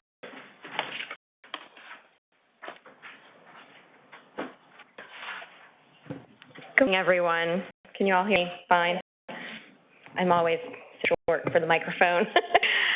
It was great to hear what's the strengths you all are finding within your departments. And, you know, we share an understanding that there's lots of challenges and struggles as well. I was curious to see if the same things were keeping us all up at night. I took a lessons learned note away that I am going to pass along to the commercial market. If people want to sleep better at night, get rid of QTLs, and then you're done. One less thing to analyze, right? So I liked that. I also liked, I felt morally supported hearing that lots of you work in a kind of small and mighty framework. EBSA, Department of Labor, is a big department. EBSA is a decent-sized agency. My particular little shop, the Office of Health Plan Standards and Compliance Assistance, is extremely small. So we kind of, and we don't just work on parity, we work on all the health reforms that relate to employment-based group health plan coverage. So some days it's a little daunting, and it feels reassuring to know others are kind of operating that framework as well, and obviously it does to some extent have advantages. And also a resounding theme was the partnerships that you all find important within your own states. And as you've heard people like David and Chris and Kirsten already, iterate this morning, it's that expanding of those partnerships that is really important to us as well. We work with our federal partners, SSIO, CMS, Treasury, ongoingly, SAMHSA, in our guidance issuance and then our outreach issuance, but really, parity implementation is a big process, and so working with you all in the states and what we can continue to learn from one another is really important to us as well. So we appreciate everyone's time and being here. Just to give you a little idea, because I know lots of you maybe do know, but a lot of times people also kind of don't know, why is the Department of Labor here? This is like state and insurance. But with respect to MAPIA and lots of other laws that apply to employment-based group health plan coverage, we have primary jurisdiction when it comes to self-employment-based group health plans. We do also have jurisdiction over the plan itself, thinking then about plan sponsor who's administering his coverage, even when he does then choose to insure it. So while you all may, in your commercial markets be regulating the insurance, or in certain states, HHS having direct enforcement with respect to the insurer, that separate legal entity of the group health plan has to be in compliance with our laws as well. And so this partnership we have with the 3 federal departments for implementation is really important for us in terms of consistency. But then in terms of who we're interfacing with, when you talk about ERISA plans, we're talking about around 2.2 million plans in our country, so covering about 130 million participants and beneficiaries. So that is the jurisdiction that we work within. Kirsten walked a lot through the guidance that we've issued and worked on over the years. So for us as a department and with our partners, what that really meant was that when you got to basically a calendar year of the beginning of 2015, by then in the commercial market, you were looking at a universe where basically all plans should have been in full compliance with what at that point would be our final parity rules. So there had been that continuum of guidance process that Kirsten talked about, but we really feel like here we are now, right? There were lots of questions along the way. What did the regulation mean about this? How does this work in application? But we had really been working to get more guidance out and issue that. So to some extent, it is true that lots of the things and the ways that the federal government might look at these things is from a macro level in terms of seeing big picture numbers or doing studies or things like that. But I think HHS would have a comparable experience in direct enforcement states. But for us at Labor, what's a little bit unique to our role is that once you get all those rules out, then our agency is tasked with oversight of direct implementation with respect to those employment-based group health plans. So what that means for us is a two-sided dynamic in a sense. We have what we call benefit advisors that they work throughout our nation. We have 10 regional and 2 district offices. Our total, I think, right now is 110 benefit advisors. So they work on fielding all types of inquiries that would come into our agency with respect to employment-based group health plan coverage. So that's going to include media inquiries as well. And then separately, we have an enforcement division, and we have about 460 investigators, not all of whom are health. We have investigators that look at only pension issues as well, but we do have health investigators who are going out, and whether it be pursuant to random selection or to a specific consumer complaint, they would be looking at employment-based group health plan coverage for compliance with all of the laws that we administer, but that would include MAPIA.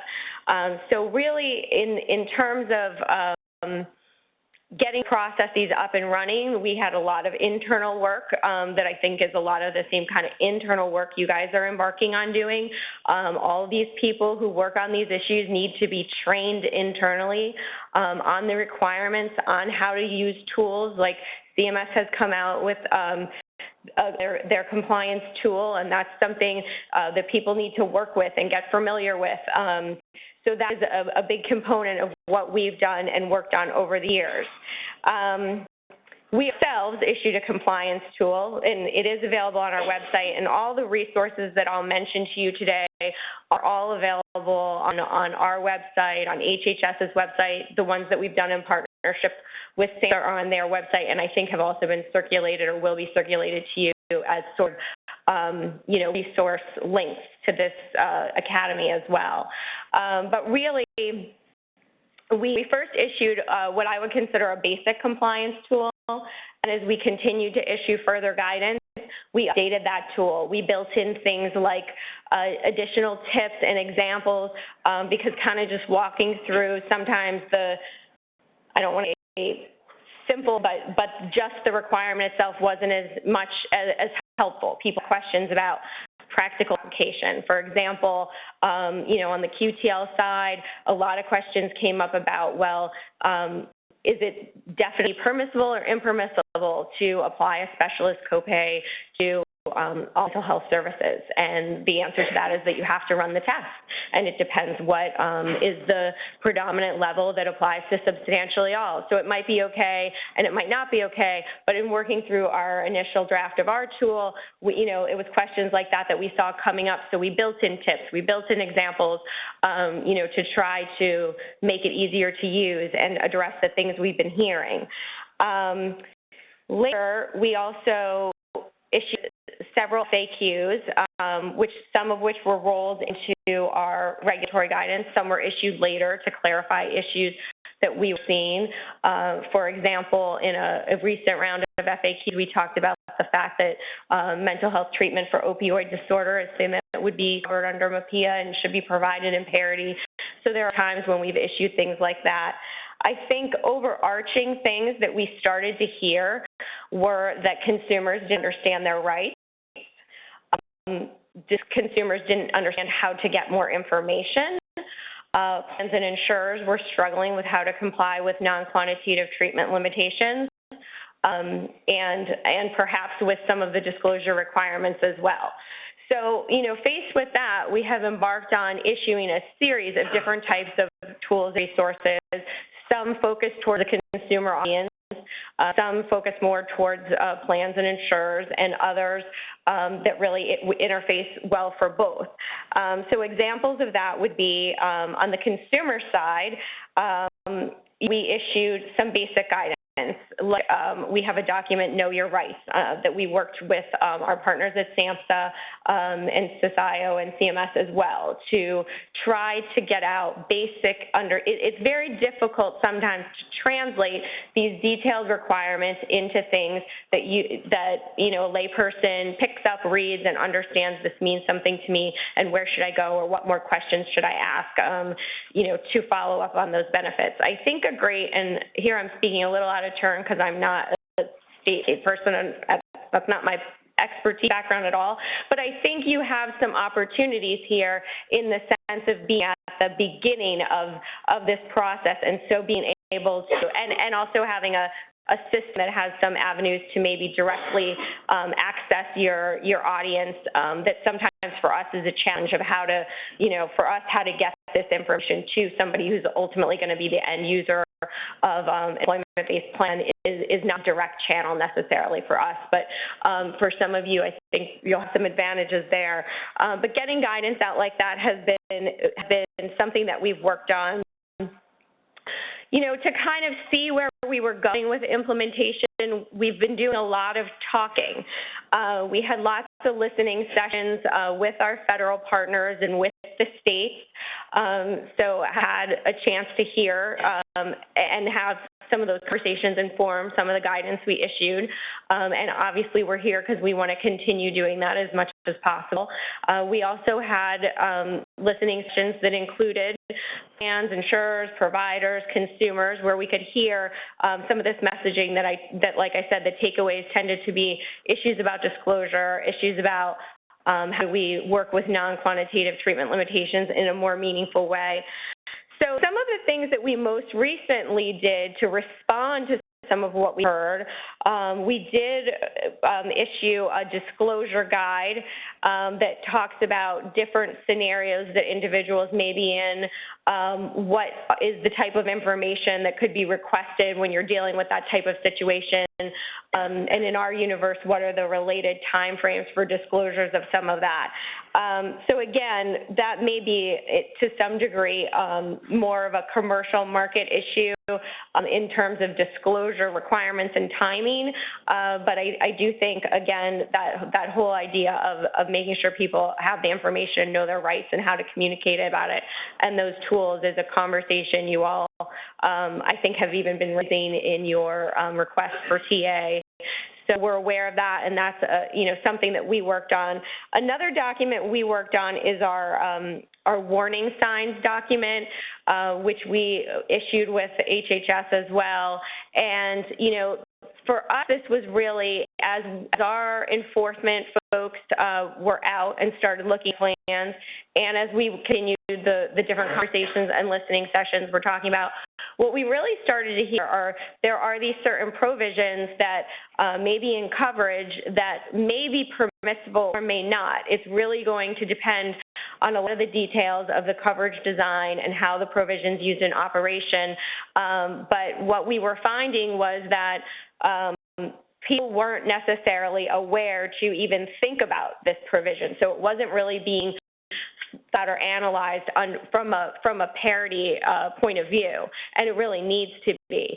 So our beginning step to sort of open and emphasize the conversation around these points was to issue our warning signs document that included various plan provisions. There were kind of 4 key categories: different types of pre-authorization and pre-service requirements, different types of fail-first requirements, different type provisions that look for a likelihood of improvement for an individual to access treatment, different requirements about treatment plans, and then some kind of sort of a catch-all category that included some licensure, geographical limitation type provisions that we were commonly seeing across self-funded and insured group health plans. And the idea was to raise an awareness that when such a provision exists in coverage, it is a red flag that there needs to be some kind of additional analysis supporting how that provision is complying with the parity requirement. And so that document itself, I think, has been well received and is useful. Some examples of things you'd see in that would be, for example, a plan that requires likelihood of improvement in order to cover residential treatment. Sort of a broad-based requirement. What's backing that? What's the plan really looking at to impose that? Is it medical necessity? Do they have similar requirements on the med-surg side? But tomorrow, my colleague, Suzanne Bach from our Office of Enforcement, is going to spend some time with all of you, and she'll talk a little more about the specific questions that people like our investigators and even our benefit advisors who are helping navigate through these types of issues would ask to try to think about if the plan has conducted a type of analysis and is complying with MAPIA, or if there's maybe a gap there. I think, as you know, the CURES Act, the 21st Century Cures Act, did pass fairly recently. And so with that kind of marking how we kick off into this year, we know that not only in the original framework of our work on MAPIA, but also through that, we will be continuing to work both on more guidance that we'll be developing and also just learning more and trying to address the issues that we're seeing throughout implementation and trying to really communicate and be as transparent as possible about the things that we're working on. And again, I think tomorrow when our enforcement division's here, they'll spend a little time talking to you all about some of the information that they recently published in some of the enforcement fact sheets, talking about some of their specific findings. So I think that gives you maybe an overview, an idea of some of the work that we're doing and some of the things that we've been trying to do to address some of the questions. And with that, I'll turn it over to the other panelists for now.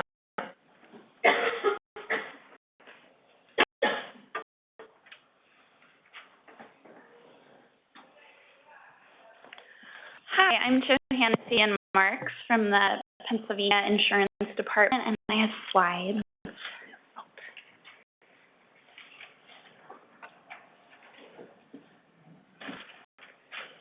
Here we go, how to get one.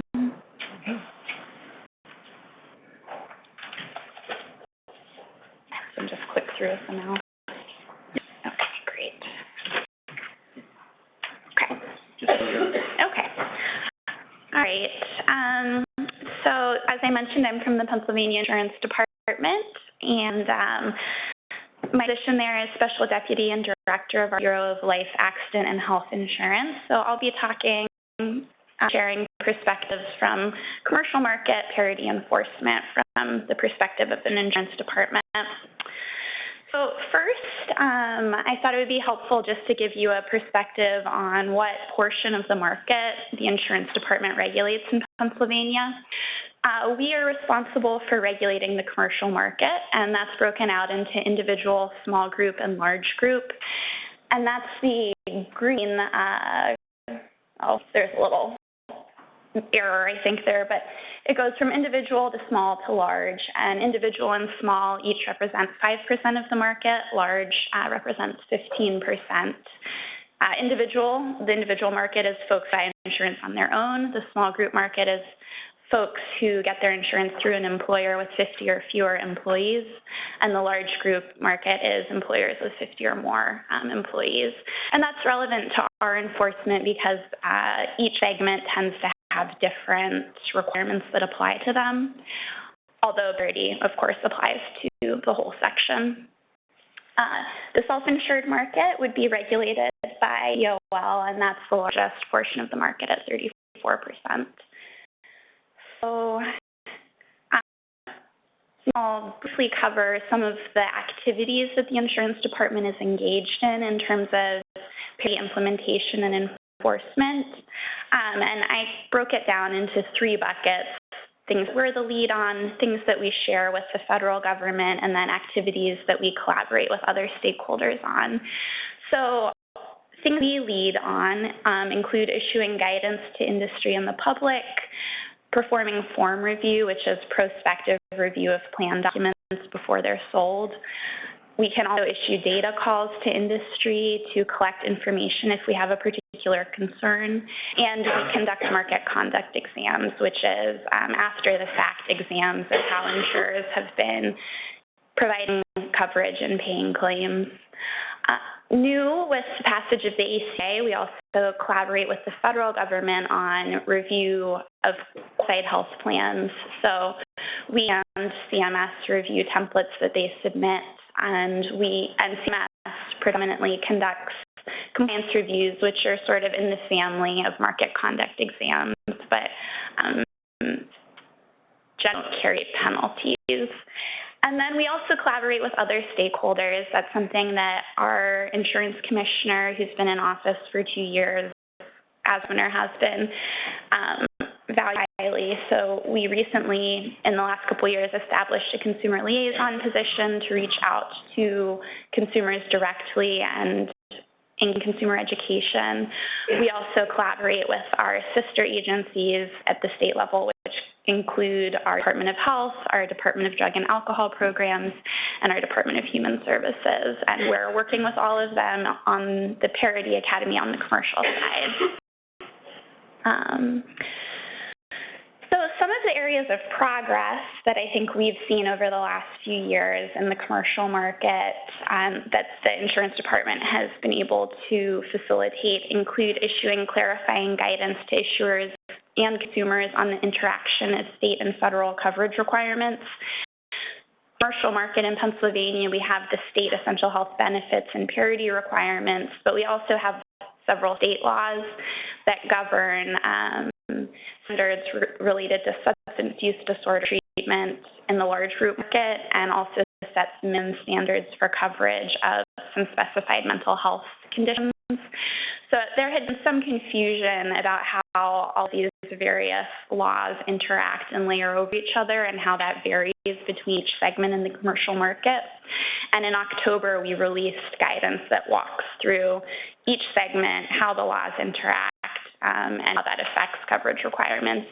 And we issued that in 2 forms, one more legal document focused at insurers, and another more consumer-friendly, consumer-facing document that helps walk consumers through what their coverage rates are. We also have seen progress in terms of parity and quantitative treatment limits. As you would expect, that's more of the low-hanging fruit, I think, in parity.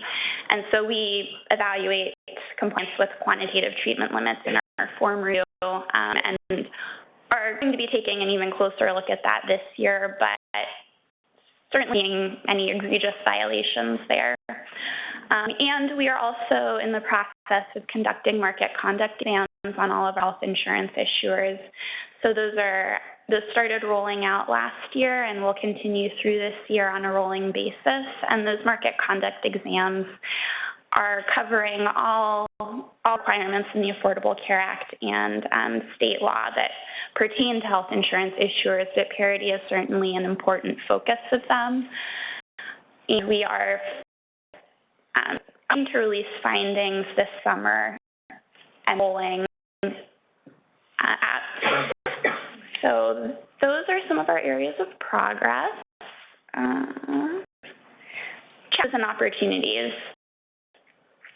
Consumer outreach and education and soliciting consumer complaints is an ongoing challenge for us. The insurance department's enforcement work is directed by consumer complaints. They're a very important source for us in determining where we should focus our resources. And we have seen very few consumer complaints related to parity, which is not necessarily surprising, as folks having parity issues may be unaware that it's a parity issue and may not be in the right place to file a complaint with other things going on in their life.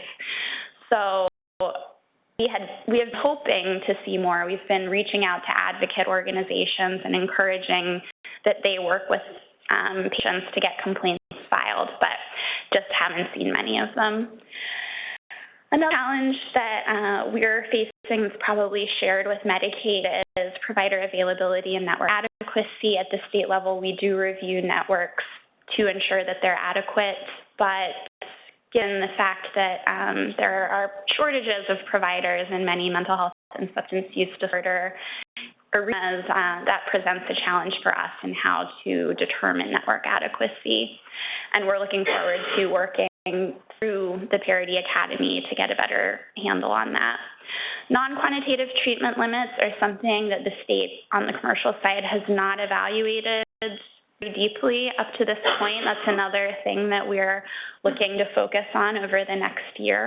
And formulary design, we've found that coverage of medication-assisted treatment is largely lacking in the commercial market, so we're thinking a lot about parity implications and EHB implications on that and whether it's appropriate for the state to take action there.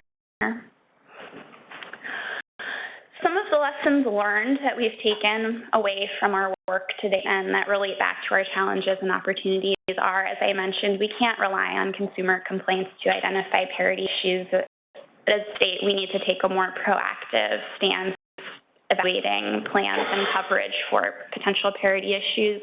And I think we also need to think more creatively about other people that we can reach out to who may have insight into parity issues, for example, the provider community.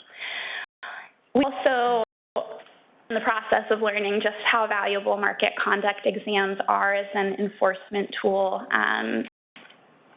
We're planning to release our first findings this summer, and we are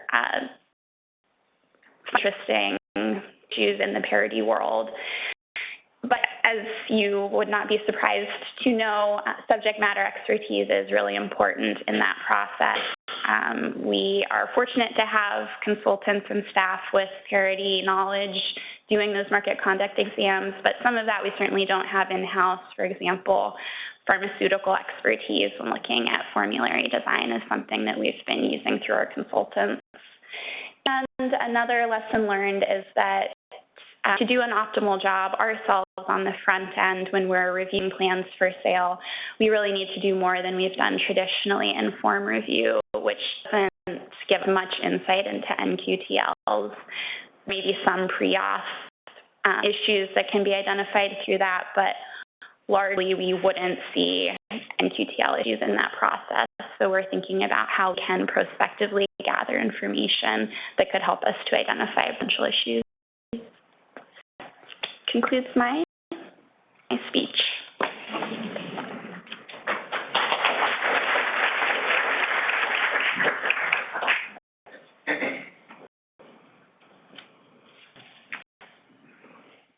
I have slides, and I'm finding them. Okay.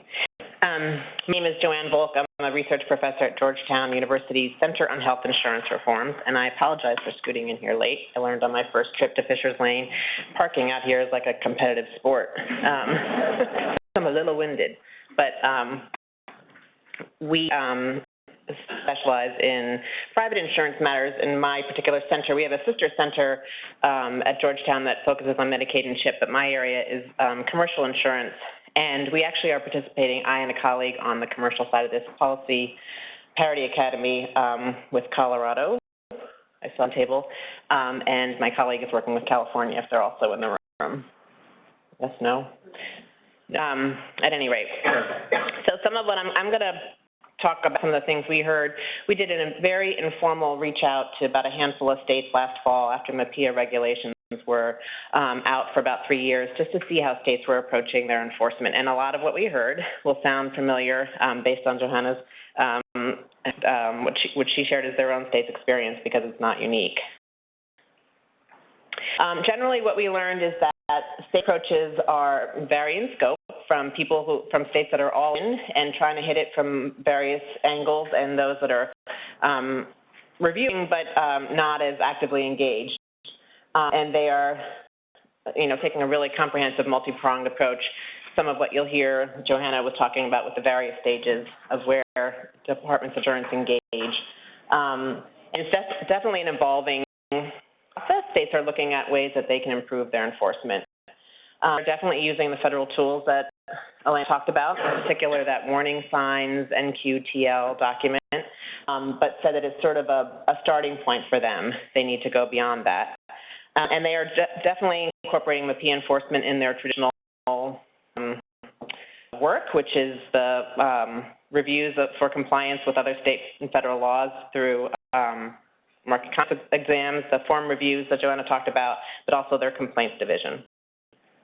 So about each of those a little more detail. The form review is this upfront review that Johanna was talking about, where they look at the policy forms that insurers submit. And you can accomplish some review, catch something at that level. We've heard them referred to as sort of the low-hanging fruit. Certainly the quantitative differences between deductibles or other financial limits. Certainly some of the more obvious differences, like in some services subject prior authorization or fail first, and on the med-surg side, no such requirement. But it's a very sort of rough look. It's hard to pick up stuff at that front end. It requires a lot more digging in. They have benefits templates too. I think maybe Elena might have set the table that in the large group market, there's not a requirement to cover mental health services, but if they do, it has to be in parity. For the individual and small group markets, it comes in via the essential health benefits that Joanna was talking about. So they have to offer it. And it must be in parity, but there's not a lot of definition about the specific services that fall under that bucket of mental health and substance use services, that one of 10 categories in the essential health benefits, as you may know. So there is a benefits template to do a rough look too. It will pick up some things, but not all. They need part of a general checklist where they go through and see if things are covered. Another aspect of Department of Insurance work is the market conduct exams or investigations that Joanna talked about. These can occur on a regular basis, like every 3 years. They sort of can go out to the plans and really dig in for an extended review for a couple months, I think it can take, right? Really go through and see if they're complying with all the state and federal laws that would apply to them. Or they may be done in a more targeted fashion in response to complaints, like if they receive a series of complaints, it might trigger the need for a more targeted review. But that's a regular feature of state enforcement.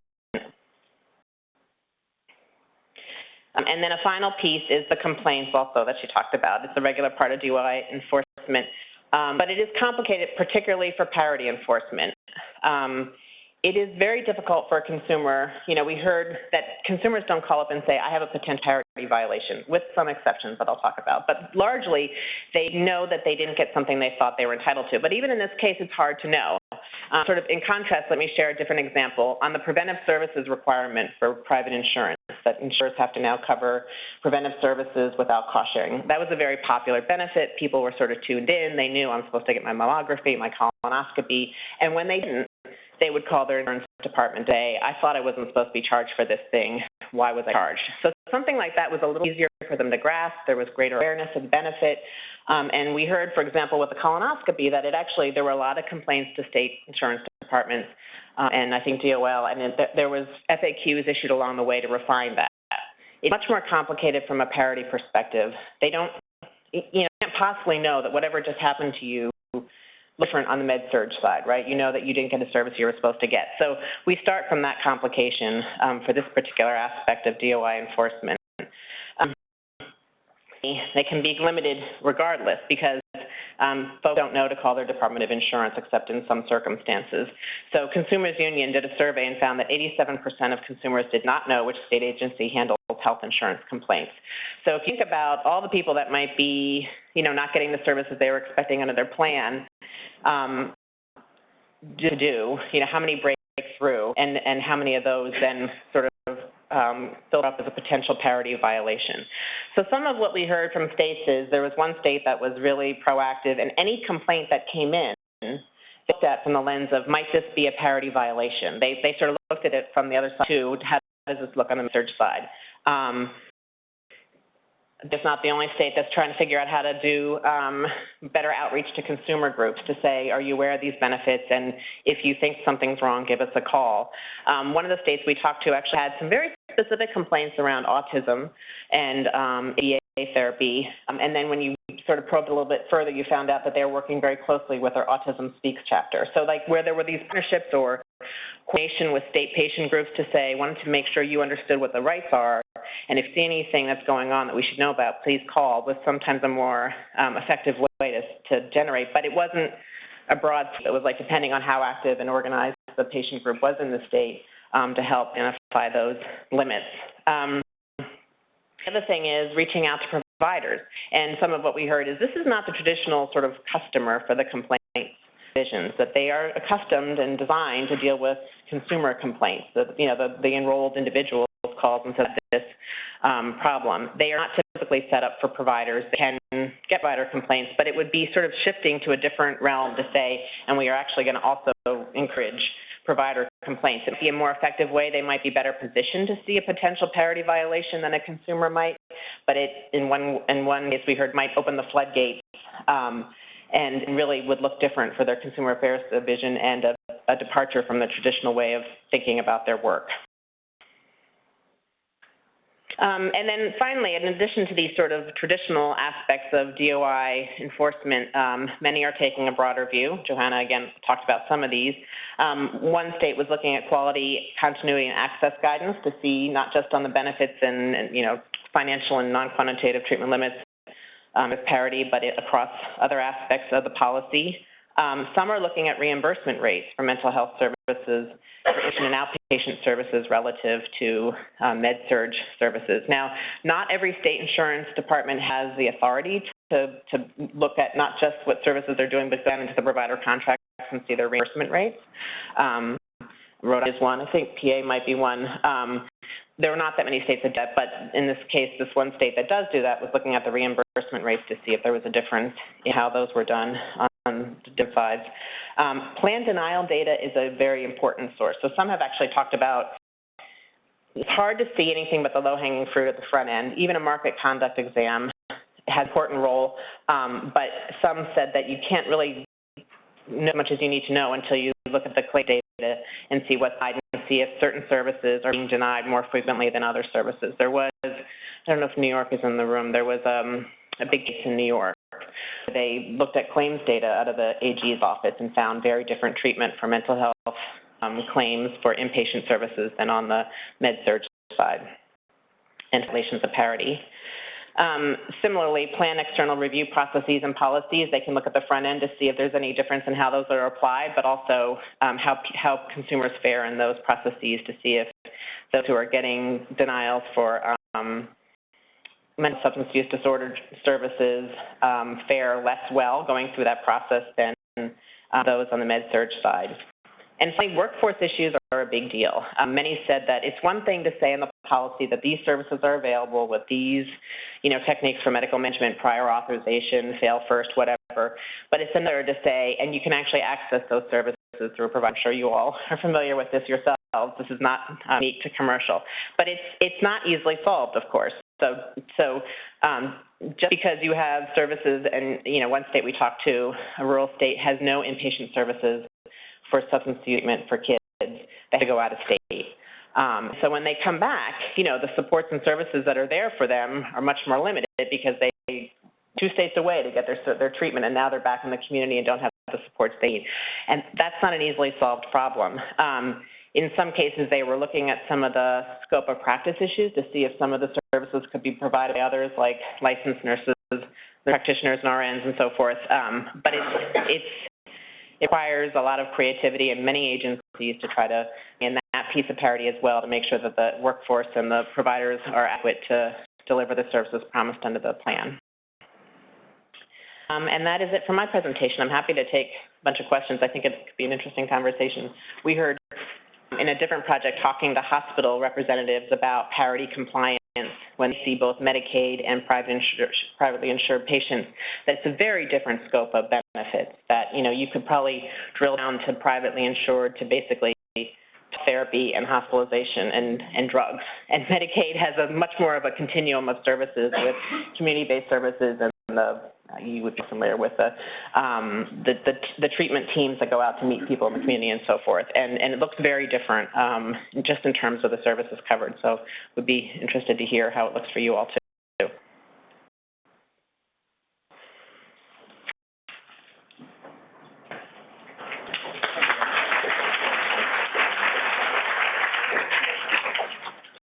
Well, we'll take some questions, but one statistic that that you had put up, Joanne, that 87% of consumers don't know, if they have a question or a complaint about their health insurance, don't know to whom to address it to.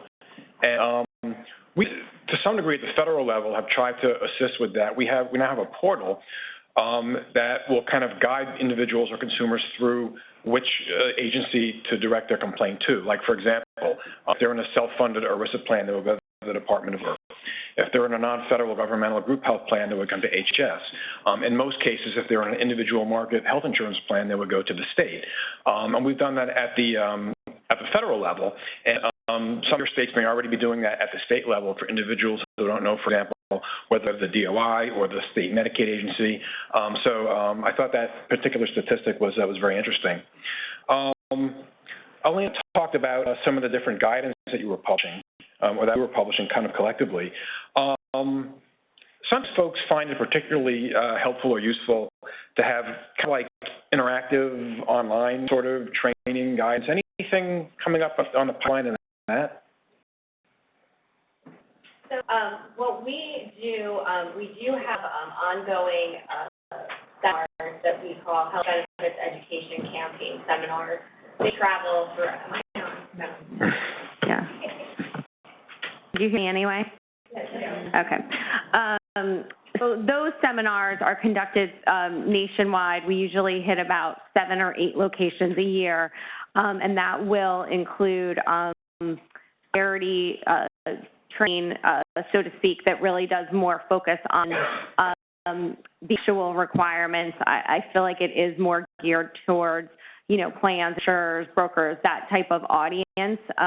But we do that. I think our most recent, next upcoming one is going to be, I'll say California, but I'm not positive. But they're all published. There's a calendar throughout the year. They are all published on our website. So that is something, that's available. We also do webcasts, and we have done several on MAPIA.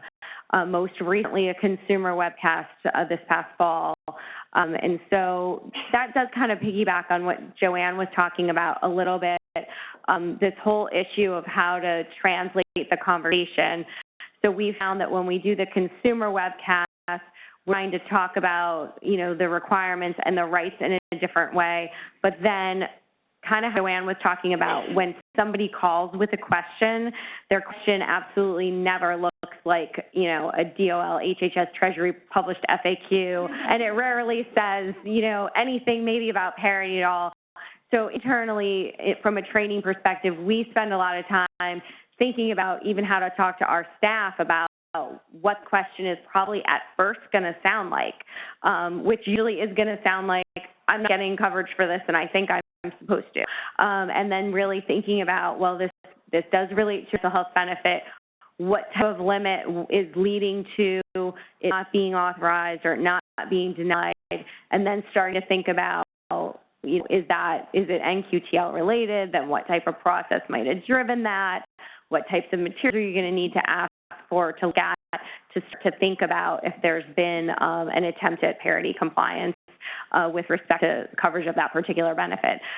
So that's just kind of another practical thing that kind of popped up in my mind from Joanne's. But on the outreach, we've gotten good attendance and responses to the webcast that we've done.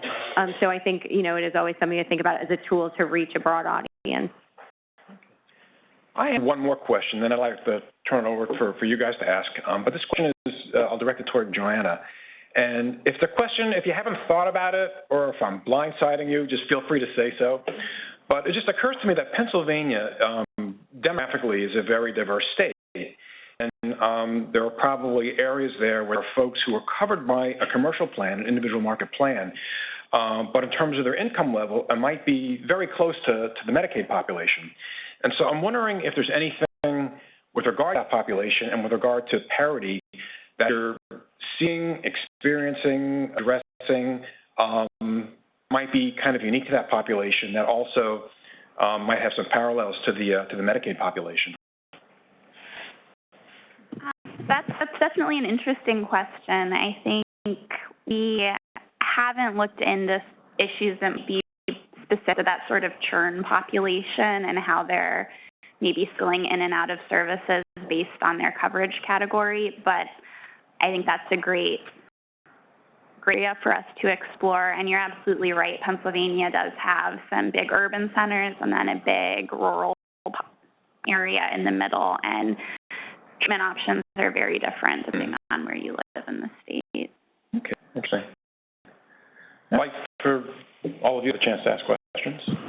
I think this one is for Elena. As Elena was talking, I pulled up your document, your compliance document. I'm just wondering if you could tell me what a tier design is, which provide compliance. We have guidance on our tool that relates to guidance we've issued in our rules that relates to network tier design. Our guidance evolved to where it was because when we initially issued the interim final MAPIA rules, we were getting a lot of questions about sort of this illogical disparate result that was going to occur if you applied the parity analysis across, if a plan, the most common example we got is a plan that has, for example, they might say it's a hospital, right? You might get one tier of coverage if you receive your benefits in the actual hospital or associated medical center facilities versus then they may have an in-network, preferred provider network, and then just a participating network that's at a lesser favorable cost-sharing contribution, right? So there was a lot of questions about how it would really work if you had to lump all of that together to apply the analyses. And basically, where guidance went was to say if you have a tier that's designed that way, and with respect to mental health benefits, how the coverage is assigned is not discriminatory. So basically, you can get the benefits in each tier, but then each tier could be individually analyzed for parity compliance analysis. Then you still have to do the rest of that, the classifications and all of that to apply the test, but you could look at parity within, for example, the in-hospital tier and then the preferred provider tier and the participating, if that makes sense.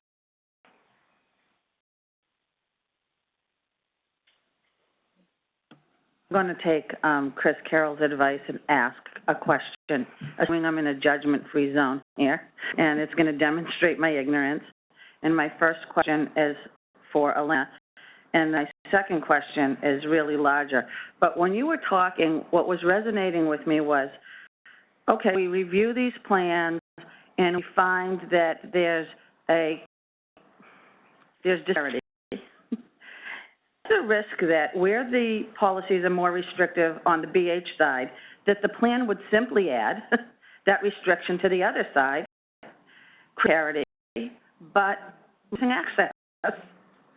And my second question is, I hear you talking about this a lot, and I hear talking almost at a service code or procedure code level, residential, things like that, and education level, and is there any significance to that? Well, I'll take some of this, and then others may want to chime in.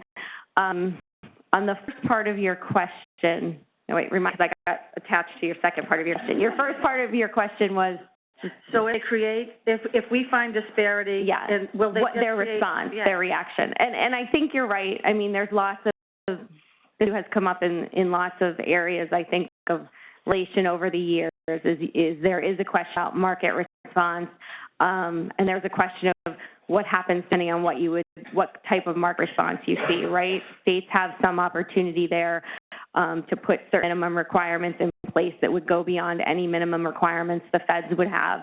And unlike some of our other laws that we administer, like, recommended services without cost sharing, on a group market side, the mental health coverage requirements, number one, on mandate, and then even with that ask for parity, there aren't specific, benefits being called out. So there's that aspect.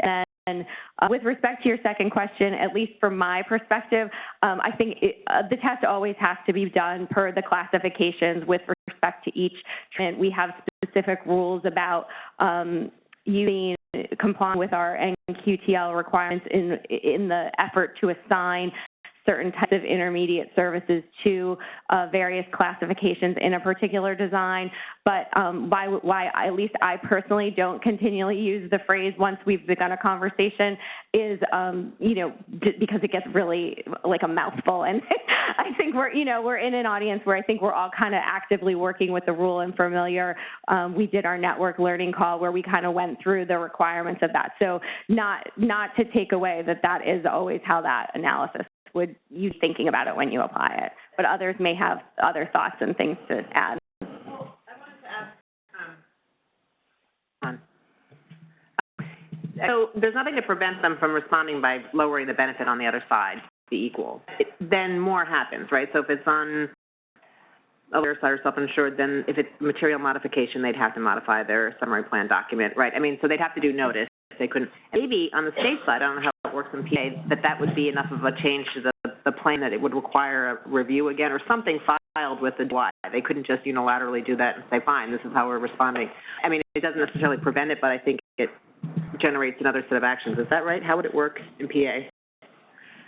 Well, it's an actual benefit, like a treatment limit or the coverage change, then first off, they would still have to meet the minimum standards of our HB benchmark plan. But I think, and I don't think we would really let them change mid-year. So they could change in a new plan year, and then we would review the plan, and folks would be informed of those changes. Another sort of reaction that I had to the question, and Dave may have more to say on this, is that to the extent it's a non-quantitative treatment limit, they have variable outcomes on the mental health and the medical side if they're following the same standards and procedures to determine how to apply the limit, and that could result in a limit that up to a mental health benefit. But if you're looking at a benefit as a plan and you think, okay, I don't want to provide this on the mental health side, so I'm going to drop my benefit on the medical surge side or drop my NQTL criteria, you could be prevented just because it might be an illogical type of criteria to apply on the med surge side, or maybe not defensible. I think the point that you made about essential health benefits, at least on the commercial side, in the individual market and the small group market, under ACA, states have to cover essential health benefits, and the level of benefits they have to cover is determined by the benchmark plan. So to the extent the plan wants to cut back on its med-surg benefits, but it's do so in a way that reduces those benefits below benchmark plan, that could be problematic. But I realize that that's not necessarily, of course, a problem on the Medicaid CHIP side. Also, the point that you made about disparate impact is a very important point, and it's kind of one of the hallmarks of non-quantitative treatment limitation analysis is that in looking at an NQTL and comparing how it's applied on the med-surg side and how it's applied on the mental health substance abuse side, to the extent that the NQTL is the processes, strategies, and evidentiary standards, to the extent they're the same on both sides, that absolutely could lead to disparate results. For example, leading to more mental health substance use claims being denied a percentage than med-surg claims. And, to the extent there is a disparate impact, that's not necessarily impermissible, provided that the NQTLs on their face at an operation are permissible. So I appreciate that point. And that reminds me of one other thing I had been thinking about mentioning. I think what Dave just walked through, a great overview of the analysis, and then what we are finding or have found is that lots of plans and insurers don't have documented and accessible something that reflects what was the process they were using or, supposedly using to support the application of that NQTL. So as you are embarking on your implementation, it's a good opportunity at a very early point. We've included it as a tip in our compliance tool, but it's a time to emphasize that these processes need to be, done in this comparable manner, and that there needs to be some effort and information available to support. It's going to vary what the particular, evidentiary standard or process it might be that they may be relying on for any particular NQTL application, but being able to point to it is going to be, important to the analysis.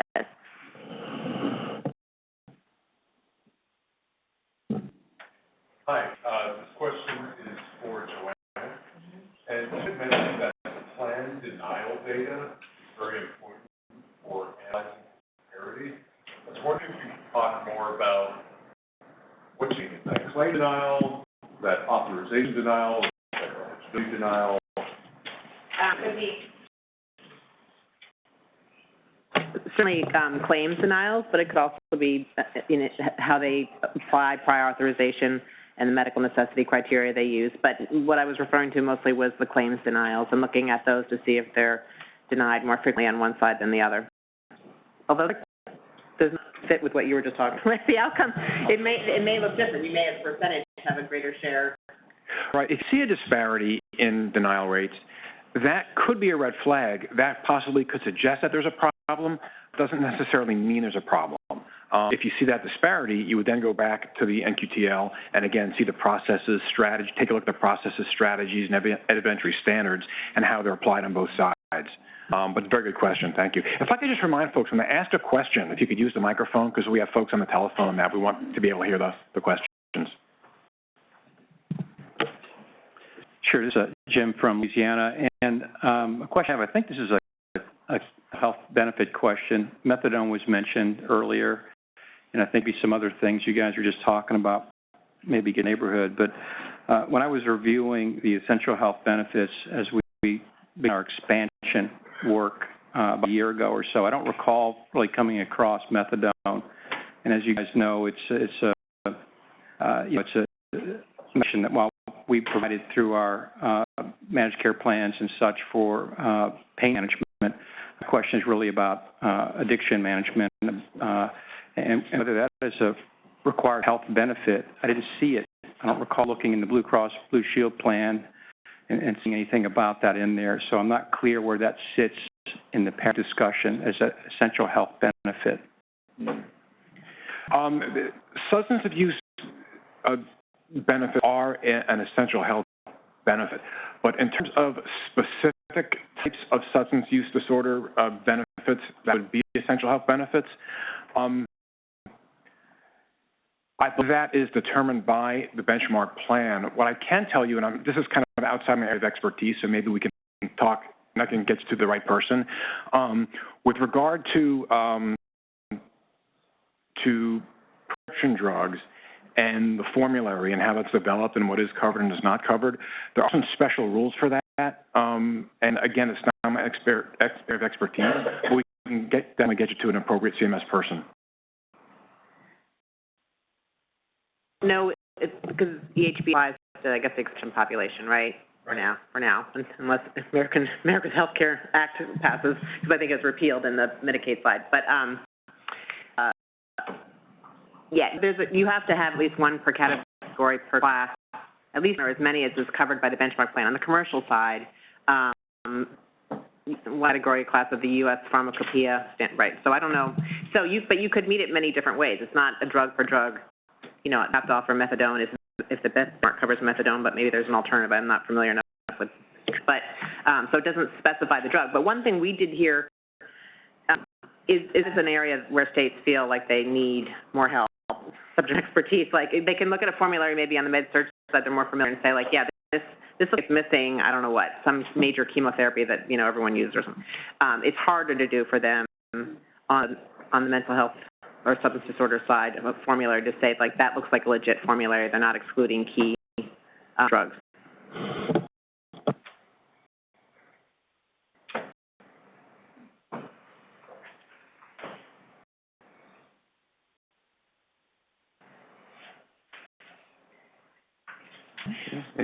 Any additional questions?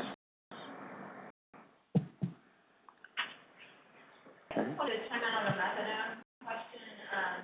So methadone is treated for treatment of addiction is done through very heavily regulated facilities, methadone plants actually. So it really should be treated as more of an outpatient benefit, not a pharmacy benefit in the context of addiction treatment. But I agree that in terms of how it should be treated with regard to the essential health benefits, that really goes to what's in your benchmark and whether you have an adequate substitution if you don't want to necessarily cover methadone if it's in your essential health benefit benchmark. Folks couldn't hear that, the beginning part over here. Could you repeat that? Methadone, when it's being provided for addiction treatment, not pain management, has to be provided through methadone clinics, through opioid treatment programs that are regulated by SAMHSA. It should probably be conceived as more of an outpatient benefit in that context with regard to the parity requirements, not a pharmacy benefit.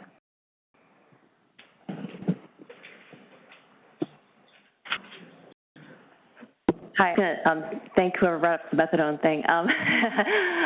And Kirsten's right, I'm Maria Brave, Illinois.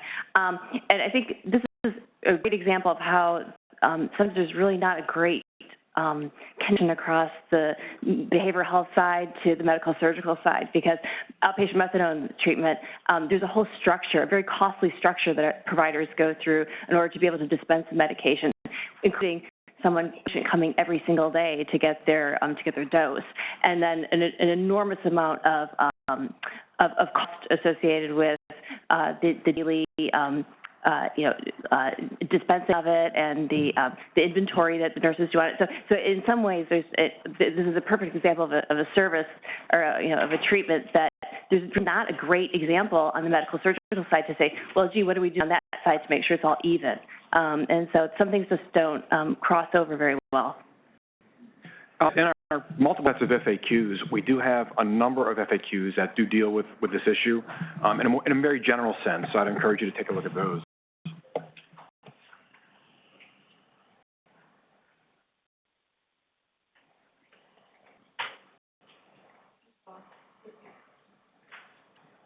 On the complex side, the contact that you're going to give us to the formulary, do you think they would be able to drill down, give us some specific examples and more information as it relates to the med-surg side and behavioral health for pharmacy?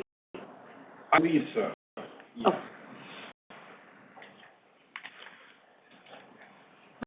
Well, we're about at 12, and I know, when that clock hits, people get a little antsy.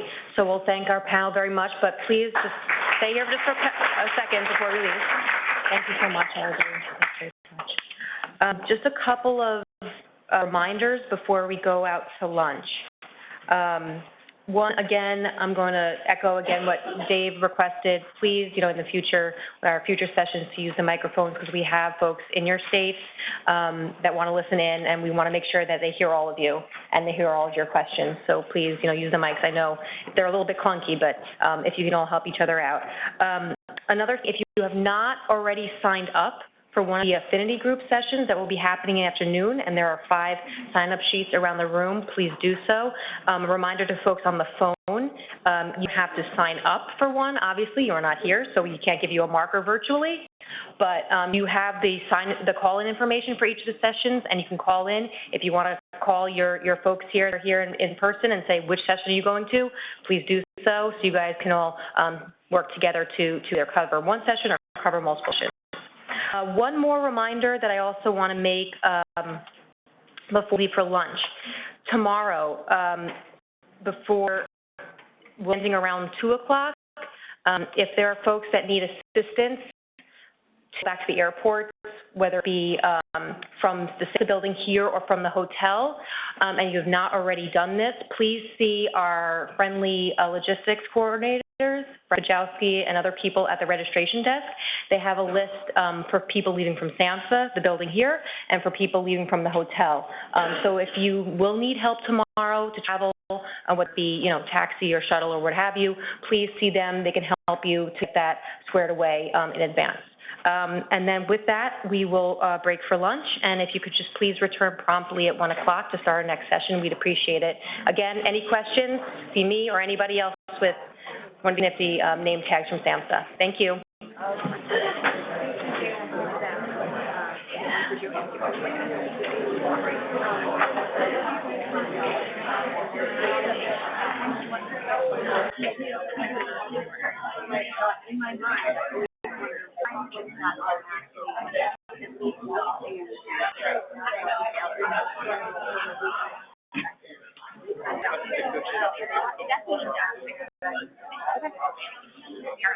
SAMHSA staff and coaches, if you could just do a quick huddle back next to Rowan at the back table, that'd be great, so we can see if there's anything we need to do to adjust for the afternoon. So, so coaches and SAMHSA staff, everybody, just meet over next to Robin. Maybe Illinois went out to get something outside of the building.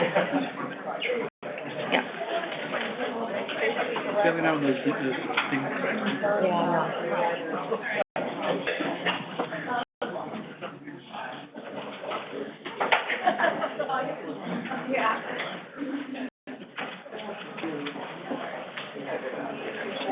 I know.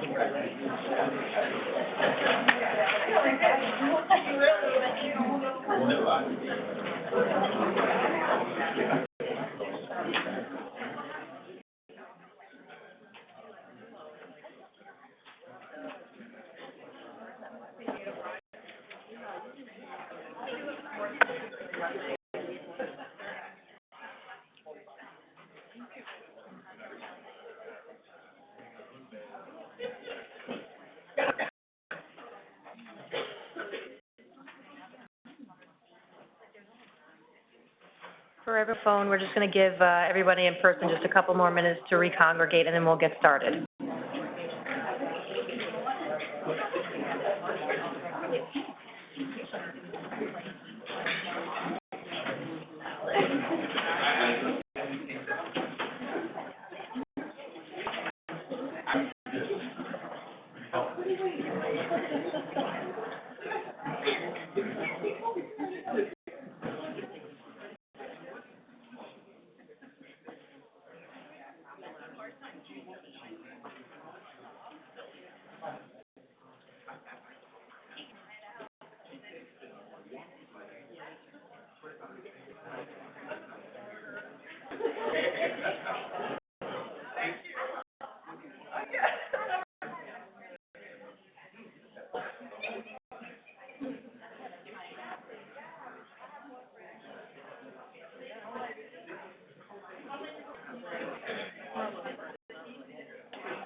Watertown Massachusetts? You've ever heard of Watertown? Yes.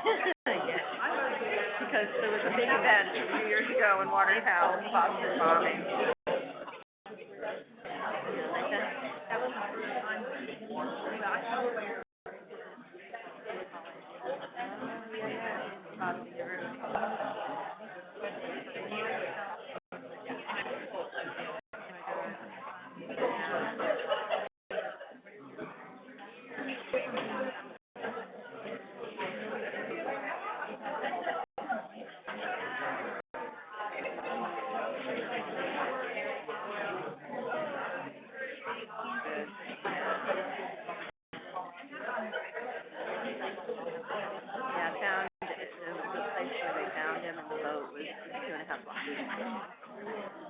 But, no, you definitely did. There was all this, but we were actually not there. It was vacation week, and we were on Todd. And so my husband was very disappointed. I was not. I know, it was really scary. I would not have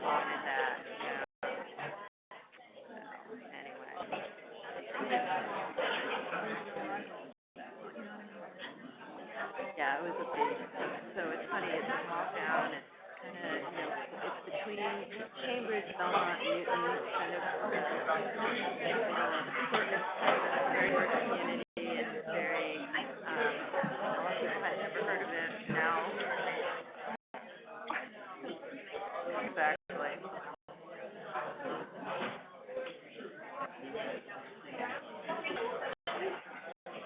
Everyone, I think we're going to get started. It's 5 past the hour, and we don't want to shortchange this panel. So if everyone could take their seats, and we'll get started. This is the first session after lunch, the Medicaid and CHIP Parity Policy Academy Options and Approaches to Matching Benefits.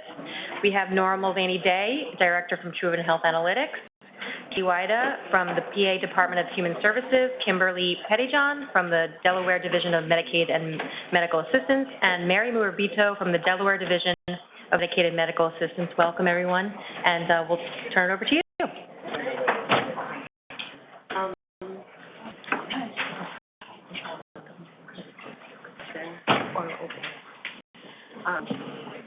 So, good afternoon, everyone. Can you hear me? Oh, good. So we're going to get started in a minute.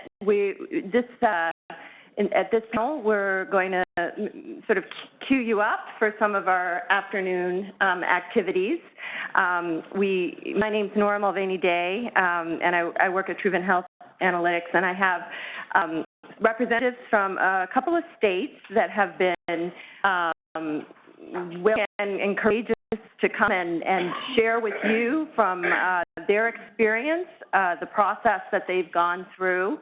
And I'm going to let them introduce themselves before we start speaking, just give a little more detail about who they are, and then we'll dive right in. Good afternoon, everybody. My name is Kelly Wada, and I work for the Department of Human Services, Office of Mental Health and Substance Abuse Services. I'm a Director of Western Operations. Pennsylvania has 67 counties, and essentially half of those counties, we are divided Eastern and Western Operations and responsible for all the behavioral health services in those counties. And I'm Mary Murbito, and I'm a registered nurse supervisor with the Division of Medicaid and Medical Assistance in Delaware. I supervise a very small unit where the pre-admission screening and resident review unit, you may have heard of PASSR, and that's what I do for the statewide. We only have 3 counties in Delaware, and so I do that statewide program. Good afternoon, everyone. I'm Kimberly Pettyjohn. I'm a registered nurse supervisor with the Division of Medicaid and Medical Assistance. I oversee our small. We have 3 counties, and I supervise counties of nurses that determine medical eligibility for all of our long-term care Medicaid programs in Delaware.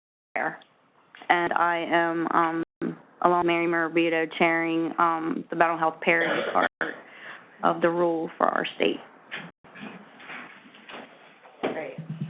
So we're really lucky that that we've got these folks here to give some of their experience to date with the process, particularly focused on mapping benefits. But I'll just give you briefly an overview of what I wanted to do during this session. I'm going to talk very, very briefly just to ground everybody, just pulled a few some information that many of you have probably already seen from some slides from some webinars and some from the work from the toolkit, just so that we're all grounded on the same page with what we're going to be talking about today with mapping benefits. And then I'm going to turn it over to the states to describe in a little more detail the process that they've been going through. From Pennsylvania, they're a little earlier in the process. She's going to give sort of an overview of what they've been struggling with as they've been starting up, and in the middle of all of this, how the mapping benefits has fit in with all the other processes, what her team looks like, and then we'll move on to Delaware, who's actually completed the process, and we'll be able to do a kind of a look back on what they learned and have that perspective for you as well. So the goal is, you know, each of the states are going to describe their system, talk a little bit about the process that they went through, who was on their teams, what, you know, how they worked together, describe some of the decision points they encountered as part of mapping, challenges, and then lessons learned, next steps. We'll go through the presentation and then open it up for discussion at the end. But my hope is that all of you will be listening and think about, oh, yeah, that was like this in my state, or, oh, we had the same issue and we did something different, because it would be very interesting at the end. You know, we'll entertain questions specific to Delaware and Pennsylvania, but we'd also like to start to get the conversation going across states to learn from each other. And if you have some relevant comments as well as questions, we'll welcome those. So, all right, so mapping benefits. This is familiar to all of you. 4 classifications: inpatient, outpatient, emergency, and prescription. And then outpatient can be split office visits and all other outpatient. So this is the task at hand, is taking all the services and sorting them into categories. And, you know, some overarching principles of the process, that when mental health or SUD benefits are provided in any one of those classifications in a benefit package, then they also must be provided in every classification in which med-surg benefits are provided for that benefit package. And we start to get to some of the interesting concepts when we say, you know, in defining what benefits are included in a particular classification, the state or MCO must apply the same reasonable standards, right, to med-surg or SE. And I know that the panelists are going to be talking a little bit about how they find reasonable standards, the decision points that they encountered in that process. It's clearly the case that this, you know, a situation where states aren't assigning med-surg and MHSUD benefits in classifications beyond, for example, the purpose of ensuring that financial requirements or treatment limitations are applicable to those benefits. And I think what's important about that is that this is a theory-driven process. We start with the theory. The first step is making that decision. What does this mean? What is a reasonable standard? What does that mean for us and for our state? And then going from there. Now, and there may be some iterations, and we'll talk, I think, about some of those processes, but it is a theory-driven process, and I think, you know, formulating these concepts and working with those theories early on lays the groundwork for the rest of the work that you're going to do as part of the parity analysis. So obviously you have to collect a lot of data from a lot of sources. You want to capture, as everyone knows, the full breadth of services. These are examples of data sources that are from the toolkit that you can utilize. You use other data sources. I'm certainly interested, I think others would be interested in cases where you've where there's some data sources you might have utilized that go beyond this list. Plan administrators, state plans, waivers and demonstrations, managed care contracts, and so on. But obviously pulling together all that data is a really important first step. And thinking about what is your reasonable standard for benefit classification. These are examples of ways in which you can do that. So not a priori decide what that's going to mean from state to state. How services are billed, way of thinking about it, where the services are delivered, and the purpose of the service. Those options for thinking about a reasonable standard. But again, what's important is what I said earlier, that's a theory-driven process, and that's something then that you apply across the classifications in that direction, not bottom up. So, and then these are just a few other points that I think are of particular, this isn't exhaustive. There's much more information about this process, obviously, in the materials that CMS has developed and that you're going to be working with as part of this Parity Academy. But I think, these are some important notes. The classification process, the goal is not to have 4 mutually exclusive categories, right? There are going to be overlaps. When you're working from the reasonable standard down into the actual service categories, there are going to be some cases where service might be both a med-surg and a mental health and SUD service, or the benefits might be mapped to more than one classification at a time, depending on the situation. T is a good example of that. It involves pharmacy, it involves counseling, it involves, if it's administered within a hospital setting, it might be different. So these are things that I know states have grappled with, and we'll have examples from the panel. Another final point is that, as we all know, frequently move from one benefit package to another. So consistency among the different benefit plans is encouraged. And I think, I know in some of in my states, they've been interested in feedback on that. That might be a good topic for conversation after the panel. And another tip is that states may want to include these definitions in the contracts and the MCA contracts to ensure consistency. Just to kind of give everyone kind of a grounding on some of the, I think, the salient concepts and topics that we're going to now hear from our panelists and delve in a little deeper.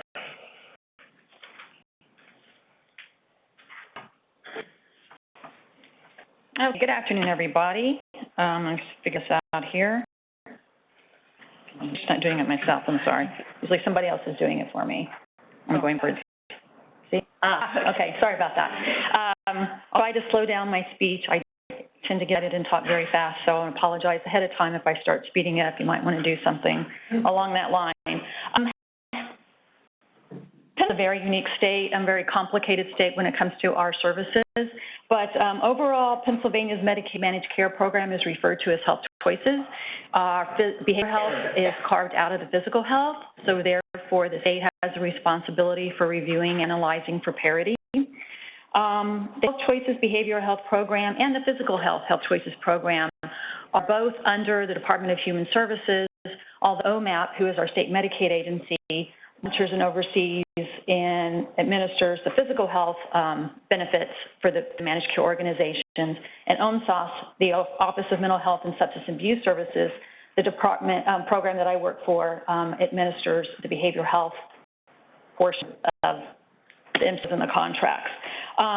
Medicaid individuals have a choice of managed care medical plans or physical health plans in regions, but they're actually assigned to a particular behavioral health plan depending on the county that they live in. Currently in Pennsylvania,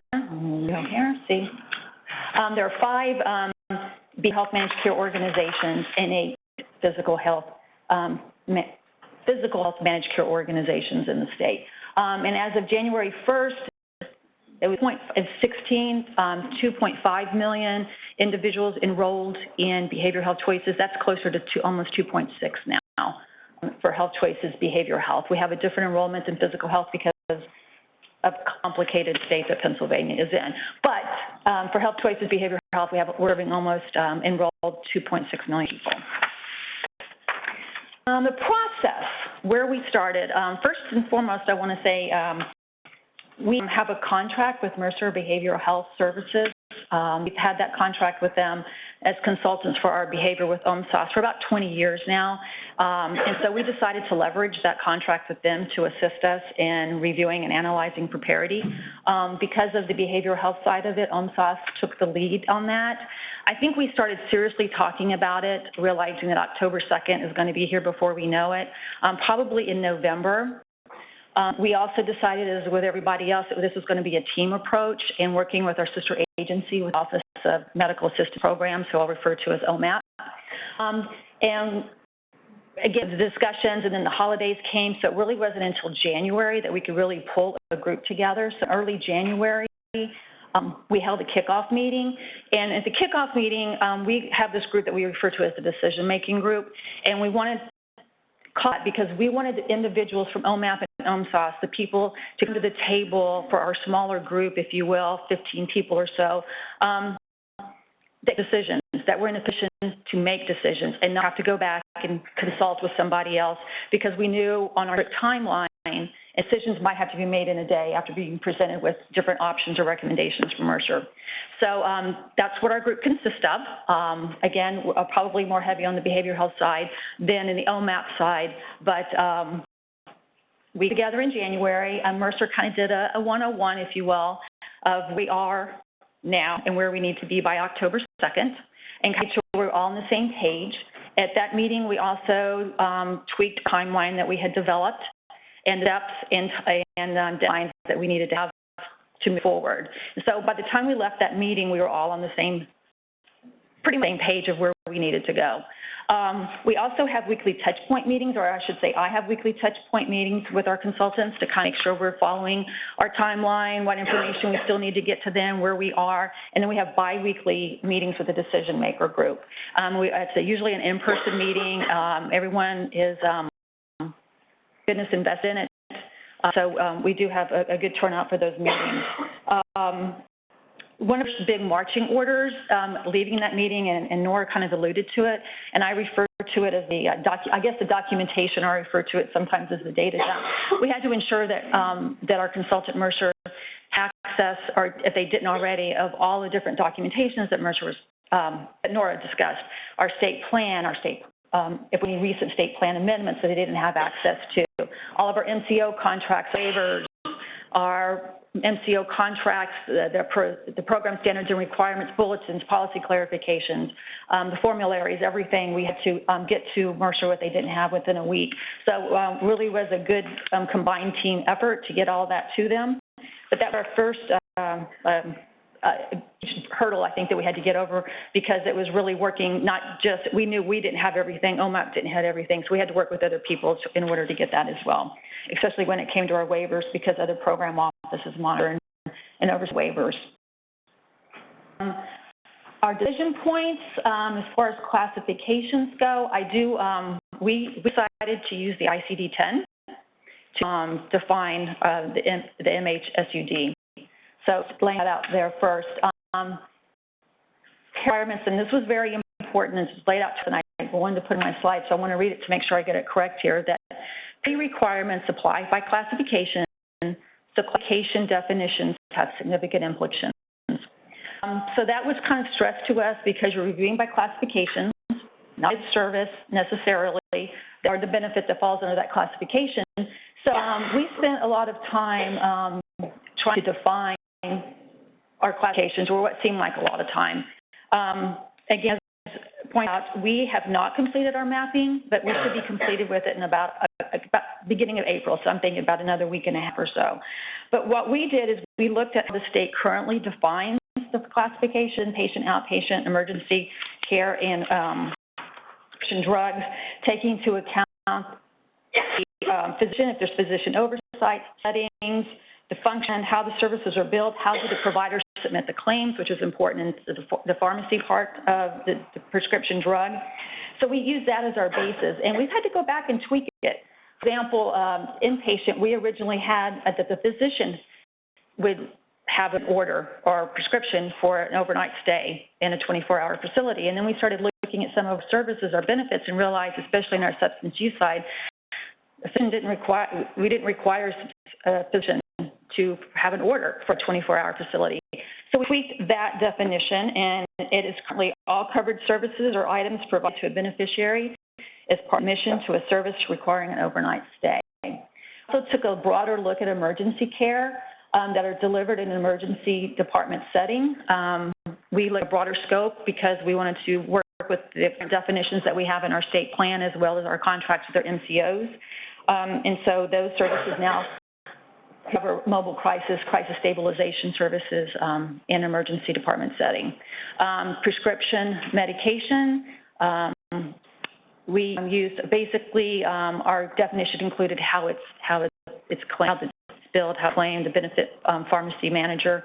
Inpatient, do you have medications covered under the inpatient classification? Outpatient, the methadone is in our outpatient classification. And emergency care, we also have prescriptions or medication that is delivered in emergency care settings. So again, we used our current definitions to guide us in reviewing and for our classification definitions. I also have under there a bullet that I'll address later, kind of misplaced on my part, so I apologize, about understanding the classification as a benefit. I'll address that a little bit later. Can I ask you quickly to speak again to emergency care? I'm distracted for that moment. Oh, sure. Essentially, we just took a broader approach to the definition for emergency care based on the Commonwealth of Pennsylvania's definition of emergency conditions and emergency services that are in our state plan and managed care contracts. So that one of our benefits is the crisis and stabilization services. We broader definition. Can I ask one question about that? Can I ask one more question about that? Right. That's okay. Was it still limited to services delivered in an ED setting? Yes. Okay. Thank you.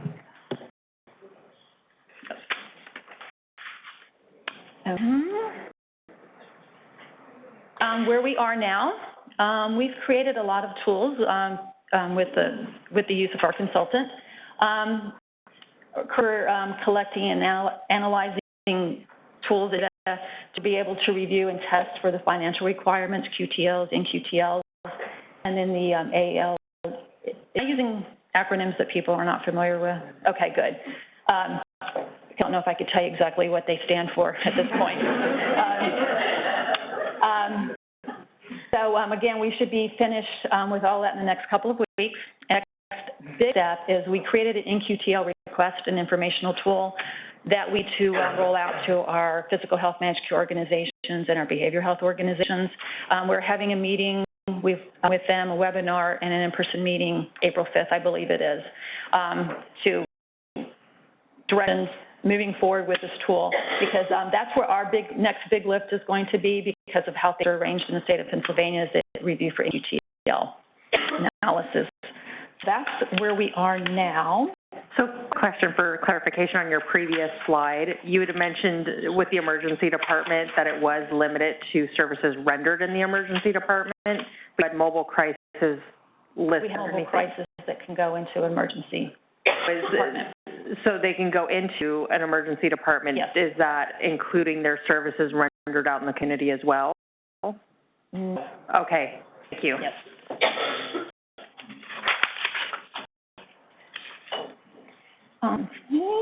Roadblocks and lessons learned. I think it's important to define the scope of the review. For at least for me, the type A personality, back in November, I was having to stay awake at night, like, oh my gosh, how are we going to get this done? How are we going to get this done? This is huge. This is huge. Where do we begin? And so define that scope of review, prioritization, and then what our next step is going to be, and then the deadlines has helped us a lot, I think, stay on task. The documentation request, that was when I said I think it was our first big marching order that we all had, and I think we were overwhelmed for the first couple of days, but we pulled through it, and I think knowing that, hey, we did this, we can do more. Again, the definitions, I think it's important how you define the definitions. We hear that Pennsylvania is the only state lacking with limited staff resources.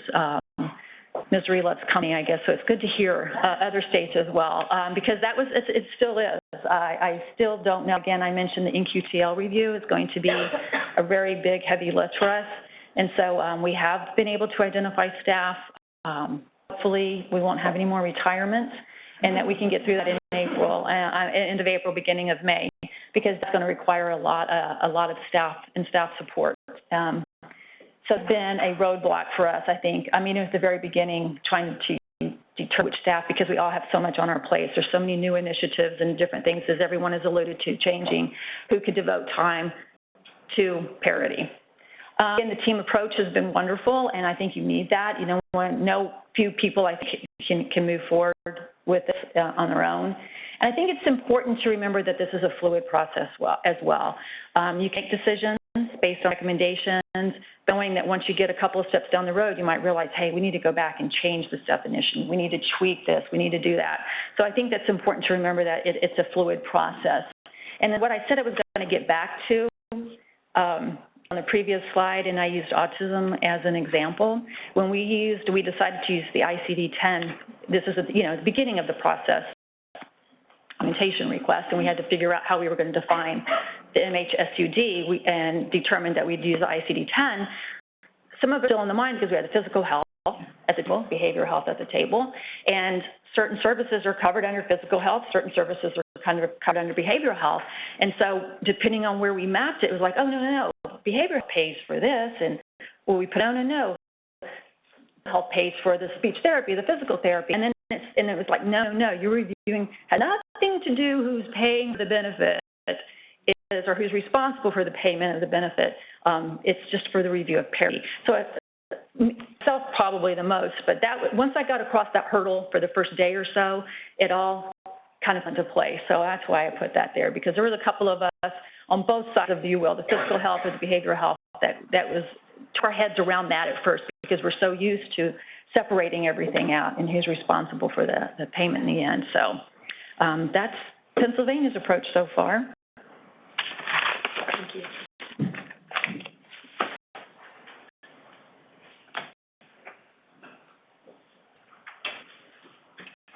All right. So let me just see what we're doing. Oh, okay. Let me go up. Nope, wrong way. I knew I'd do that. Yeah. Okay. All right, well, again, I'm Mary Morbido with the Division of Medicaid and Medical Assistance in Delaware. And so we're going to talk to you a little bit about our progress so far, and specifically our approach to mapping benefits. And we have mapped our benefits in Delaware. First, I'm going to, I'll start giving you an overview of Delaware's delivery system. And then Kim is going to actually go into the mapping benefits part with you all. So in Delaware, our managed care Medicaid program is called Diamond State Health Plan, and services for our HCBS and nursing home clients are managed under our Diamond State Health Plan Plus program. And we have over 190,000 Delawareans enrolled in both of these programs. 90% of our Medicaid and CHIP beneficiaries and 100% of our S-CHIP beneficiaries are enrolled in our managed care organization. So most of our services are provided by our managed cares, and this includes acute care, pharmacy, behavioral health services, and our long-term services and supports.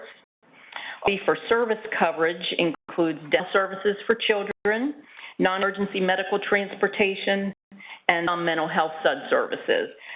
Delaware does not have PIPs or PAPs.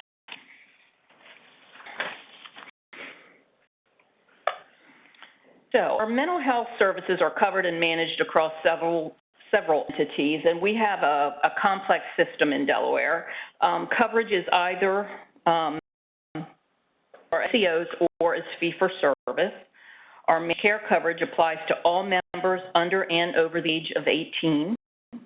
Fee-for-service is managed by programs within our Division of Substance Abuse and Mental Health for individuals who are over age 18 years of age, and through our Division of Services for Children, Youth, and Families for those who are under 18 years of age. So our fee-for-service is for those services that have exceeded the units that were actually covered by our managed cares, and this is for both children and adults.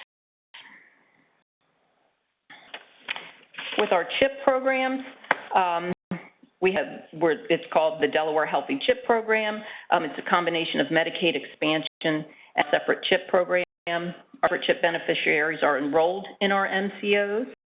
That covers EPSDT services with the exception of non-emergency medical transportation.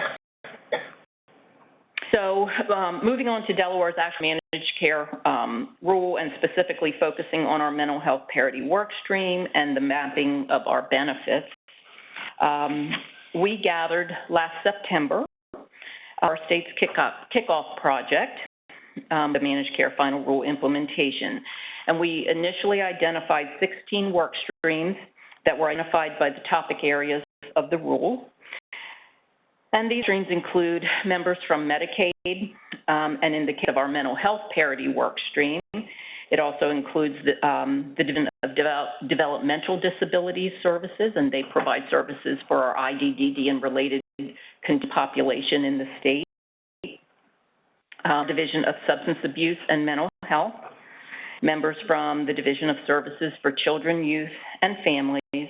We also partner with Mercer. We have a contract with Mercer, just like the state of Pennsylvania does, and they've had huge role in our mental health parity process to date, and will continue to. They have a huge lift, and they inform us all along the way.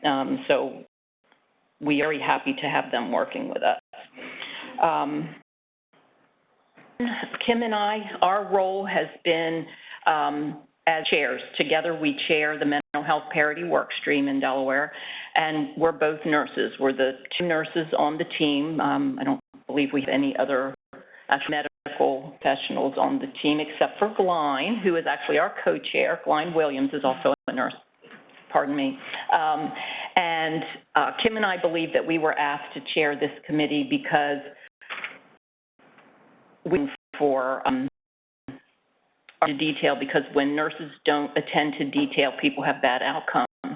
So I think that's why we were chosen to do it, because we pay attention to things, and we're not afraid to come back and kind of gentle nudges and kind of lean in, and when they get used to the feel of us leaning in, we lean a little harder, because we have a lot of people to keep moving forward so that we stay on task. Whoever decided that we would have our kickoff last September and move us forward so well, and I'm sure that Kim Xavier on our team was a big, had a role in that, but they were very wise. We are grateful that we started as early as we did and are as far as we are, because we are on a strict timeline. We know that we have a lot to accomplish. Once Kim talks to you about our mapping of the benefits, she'll kind of give you a little clue as to where we're going next with our NQTLs. And it's a very strict timeline, and it's important that we stick to that schedule. So that's kind of who we are and where we who has come to our work stream. And so now I'll have Kim come up, and she'll actually talk to you about the mapping.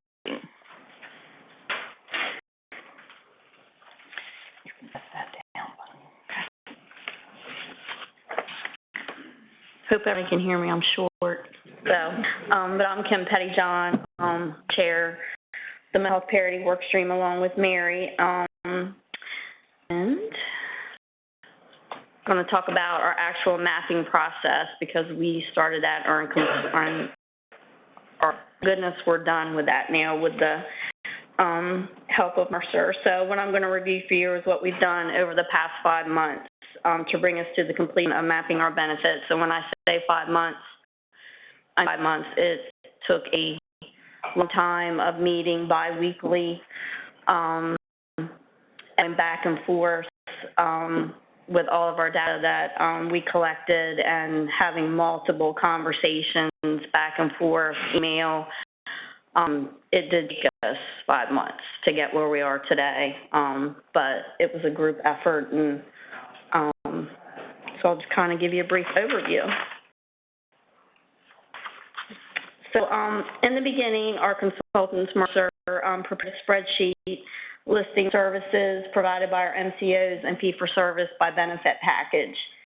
Pennsylvania, we had to supply all of our, the MCO contracts, our CHIP state plan, provider manuals, including the provider manuals for adult behavioral health services, which is our Division of Substance Abuse and Mental Health, and provider manuals for our Children's Department, which is our Division of Services for Children's, Youth, and Families. Work stream, like I said before, reviewed, discussed, provided feedback on several versions of this spreadsheet, and I will show you the spreadsheet in a future slide, during multiple work stream meetings. So it was a collaborative effort where we filled in the document, and it was just questions that we discussed and went back and forth regarding our benefit packages and the services and the populations that were covered under each benefit package. So what I want to show is that it helps illuminate how often we speak to what and how we are doing things, and what services we offer. We actually cite a point of origin. It takes a lot of time, and for our state, it's across different divisions. When one entity coverage ends up and another one picks up. So while it was challenging at times, it allowed us to determine what actually is writing and what is taking place operationally within each of our divisions.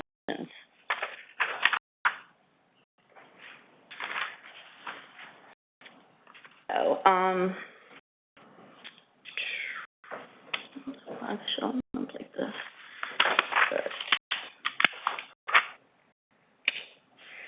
For our spreadsheet, which I'll show you in the next line,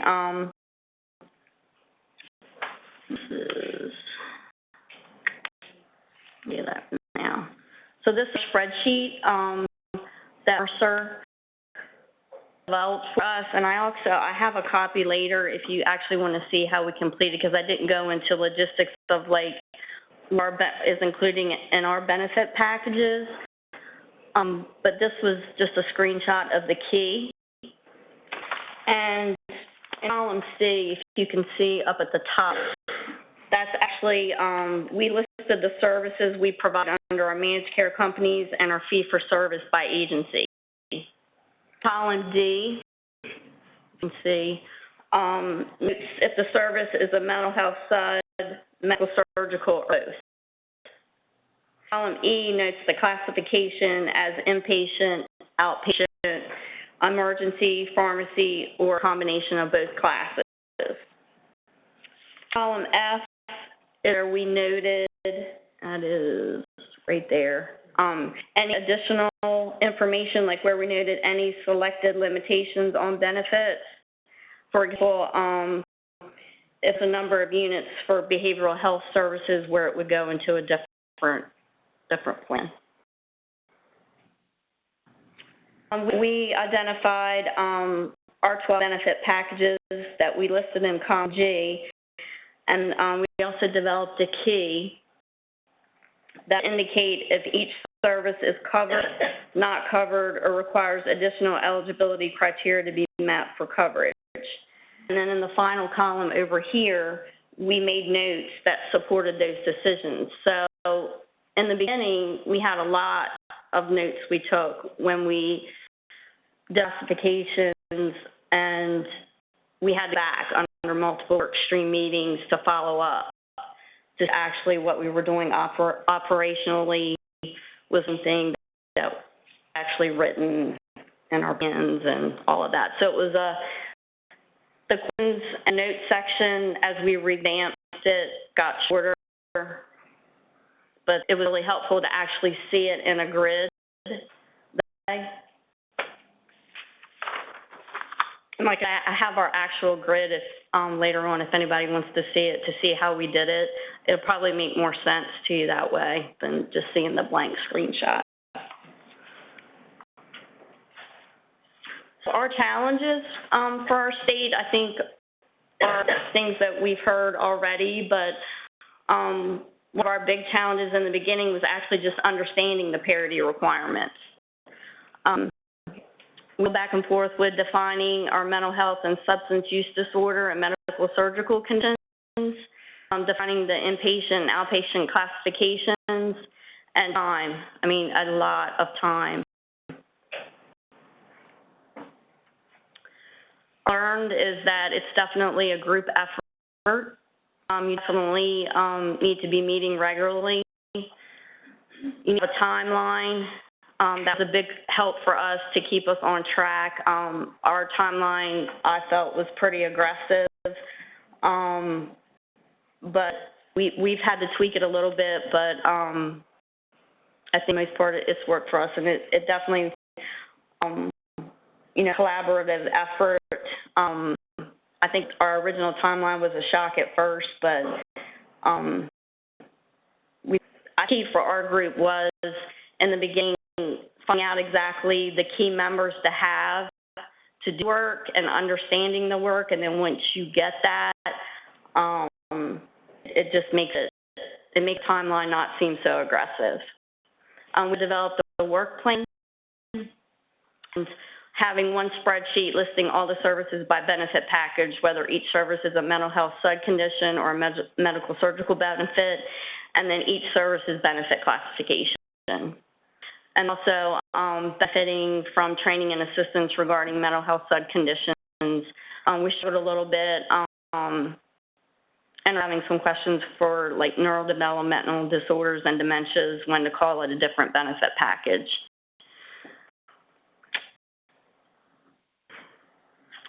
So that's Delaware. Doesn't seem like a lot, but I tell you, it was a lot of work. So we'll take questions now. I want to thank, again, the panelists. I think it's wonderful to have a chance to hear the processes that they went through and the decisions that they made. I saw two hands up, one here and then one over there. Yep, go ahead. Let me see if it's on. Can you hear me? Okay. So question for Delaware. So I was intrigued by your managed care structure. I wanted to restate what I thought I heard because it's very different than our managed care structure. Did I hear correctly that in your managed care contracts you have hard limits on services and anything that exceeds those limits become wrapped to the fee-for-service benefit package instead? We do. We're going to refer you to our managed care oversight person right here, Kathleen Dougherty. Hi. So understand that would be a question. Yes. And figured that was coming, and it was the first one. So what we have is we integrated behavioral health and medical health 4 years ago. In our adult population, what we have is a special fee-for-service program for individuals with persistent mental illness. So those individuals, they can still receive regular mental health SUD in the managed care if they need additional services that aren't traditionally provided under a Medicaid program. Under our 1115 waiver, we brought that type of product of services, and it's 12, right? About 12 different types of services that you wouldn't normally get in a Medicaid program for those individuals who need that extra help. So that's how the adult works. So there is no limit on an individual or an adult for any type of behavioral health services. We partner with our kids department who handle the mental health, behavioral health for our children. And for the same type of service, an individual can receive, and a child is receiving behavioral health, mental health through managed care. Most of them, we found out, need about 20 visits a year for someone just for routine health. If a child is needing much more than that, we want to make sure that we turn those children and their services over to the children's department who handles and is able to provide the services that that age group needs. They can still receive benefits under the managed care, but for individuals needing that extra service, we make sure that they have that available for them. Just one follow-up question, and thank you. Very informed. Is it because those services aren't part of the state plan and just through the 1115, or is it more related to your risk model and the risk contracts that you have shared with the managed care plans and trying to control the rate? For the adults? Yeah. With a regulation by the Department of Justice. So they started us on this path. And, at first we were, wait a minute, and it ended up, it's a tremendous program. So I never thought that we would be grateful for that, but we truly are at this point because it serves individuals. They are in, all kinds of different areas. Work programs, rides to work. Our NEMT handles medical appointments, but these folks need more than just medical. There's that social aspect. So we have provision in there for them to get these services. Some of them are state planned. Mm-hmm. Most of them are not, but it's a package by individuals who all they do is serve these clients. So. Is that right, my friends at Mental Health? Yes, okay. Thanks. That's great. There was a question over here. Yes. You mentioned you would show us the form. Is that later? I don't want to lose that opportunity. Yeah, no, she has. It's so detailed, if I show it, you might know. So, yeah. We'll step to you. And we spoke to the people who made this spreadsheet for us, and she actually suggested we bring a copy. We each have our own copy. We're not handing out copies. But we're at the Delaware table, and you've seen faces now, so you can come find us today, tomorrow, and we'll be happy to kind of, like, I said it's like the coordinates on a map, A9, and if you go like this, you can see, and with the key, it tells you what you're finding when those 2 points intersect. So this was a lift to create, and it took that 4.5, 5 months to get all this down, but it has been, now it's like our reference tool, and very helpful to all of us. So we'll be glad to show it to you. And that's the master spreadsheet that you had on your lessons learned, that you needed to have one spreadsheet. Well, for us, it seemed to be a good thing. Yeah, for our state. Yep. Even our state's small, our service delivery is complicated because how each division delivers the services. That makes it easier to understand the population and where they fit under each benefit package and classification. So various people, even if Kim and I, we are not mental health needs at all, but we can read this and we can understand who's getting what and who's delivering it and all of that. So so now as we're getting ready to move on to our NQTL and all that, we've got this to help us, support us as we move forward. Great. I have one other follow-up. Sure. I just want to mention that we can also work through the coaches to help states that want to utilize this kind of approach. So that's something we can talk about that as well during a smaller meeting. I'm very pragmatic because now I'm going to ask Pennsylvania about the request for information that you are releasing to your managed care vendors. And tell us a little bit more about the content that's in there. Okay. It's probably going to be very unique. Pennsylvania is unique and complicated in its own way. Because all of ours, we have fee-for-service, but it's not covered under most of our MCOs. We have our core state plan services that the behavioral health managed care organizations have, but we have a lot of in-lieu services. So they have 2 benefit packages in the state, so that's a good thing, adult and child.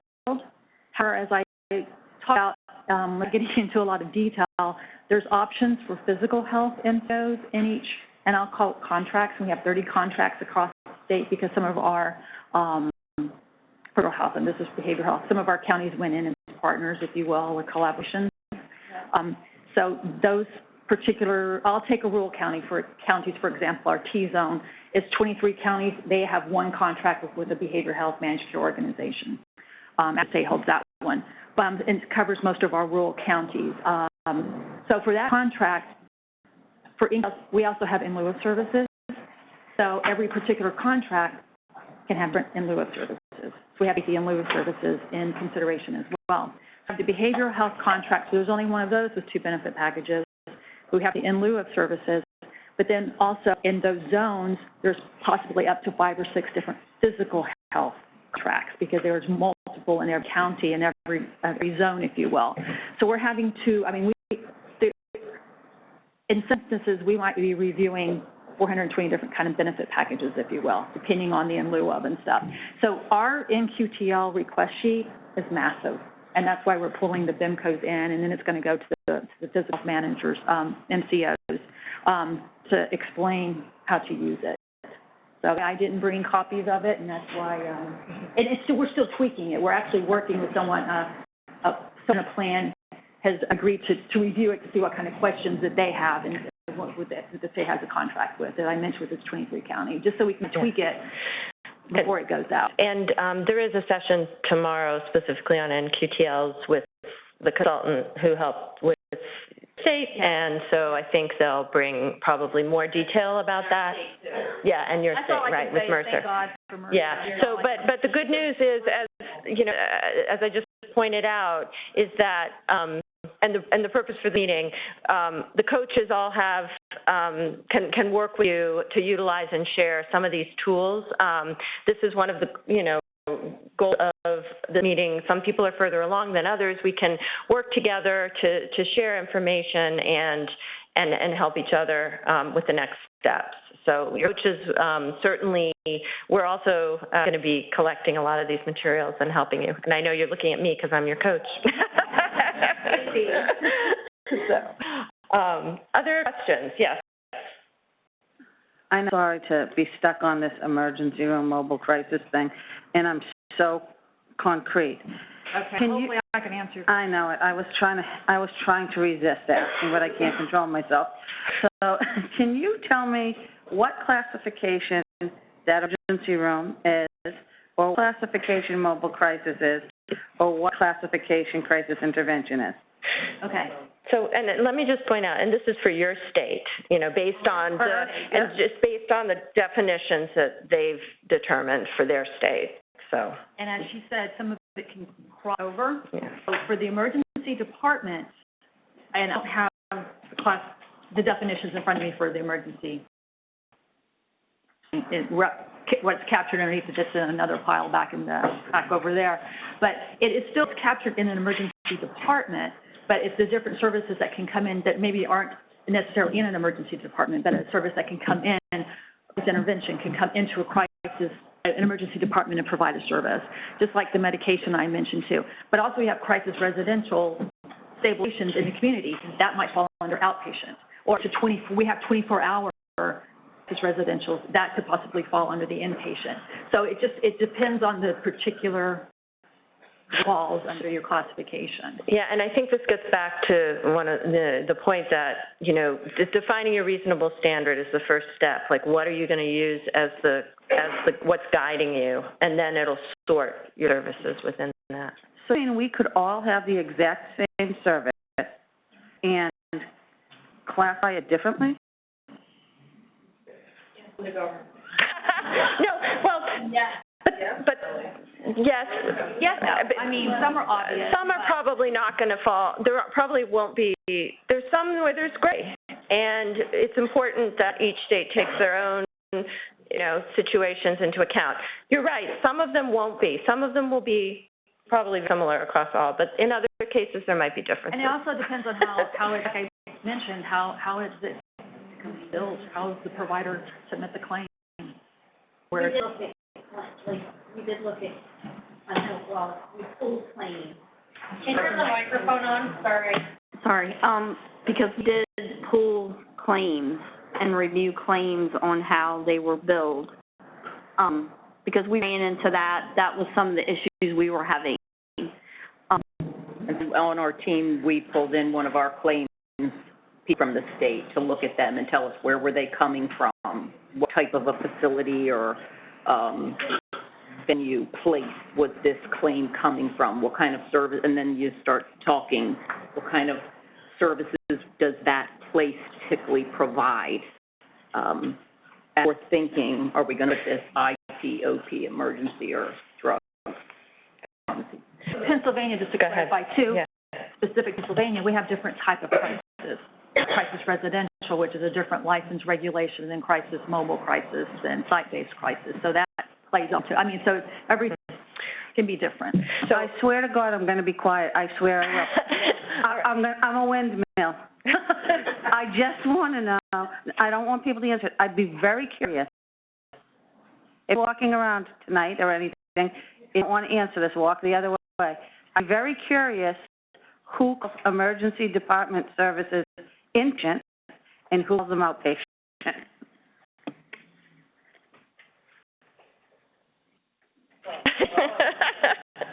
All right, on that note, are there any further questions? One more, quickly. Yes, your claims data, did you apply a hierarchy to how you organized it? Like, was place of service what you used to drive classification, or more like the category of service? I think Kim and I will be able to answer that for you. You relied on our claims person to help us with that, but we'll certainly go to that, and we will answer that for you before we move on tomorrow. Thank you so much. You're welcome. Yep. I think we're almost at time. I think we have a lot of other opportunities to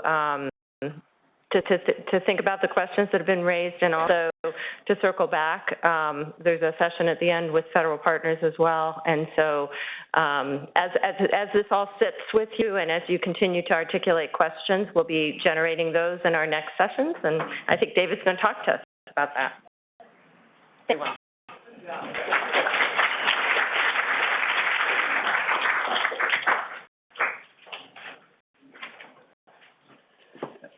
Really appreciate you participating, getting up in front of the room. That's always not always the easiest thing to do.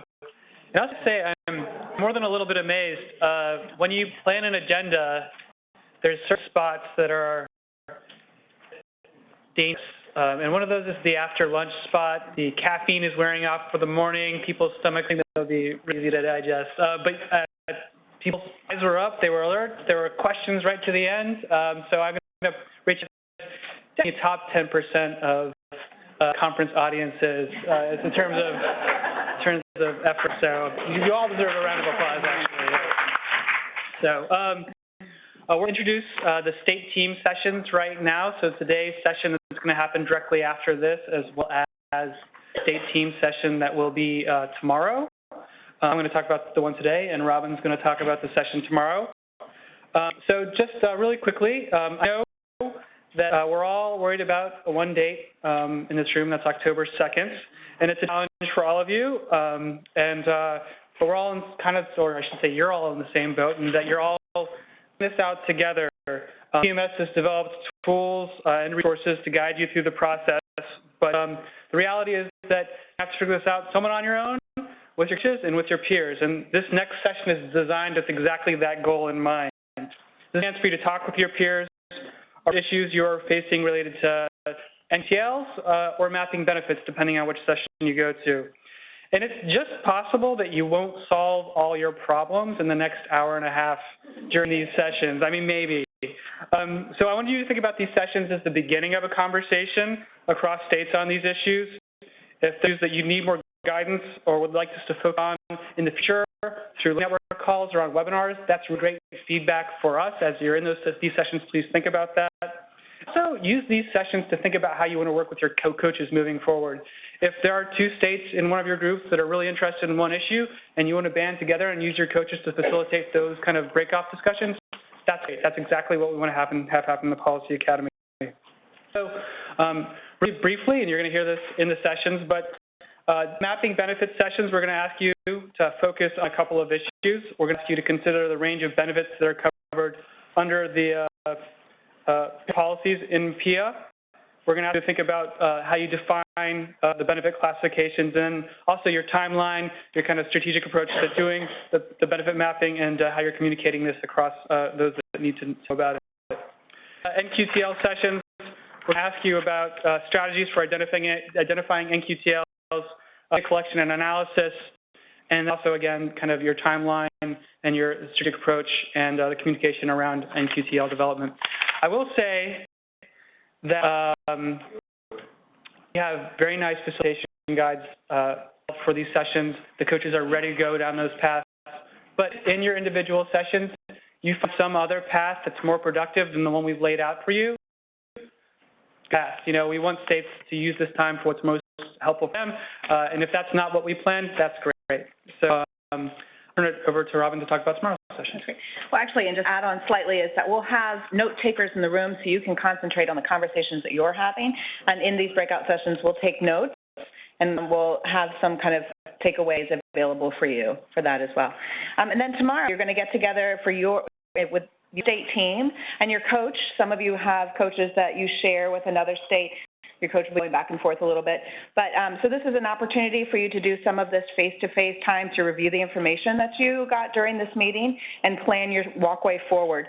We're going to, after that meeting, have a quick report out by your coaches So if you can be prepared, and the coach will have what those questions will be that we just want to very quickly touch on so we can learn from what you came out of this meeting and kind of learn what your pathway is going forward.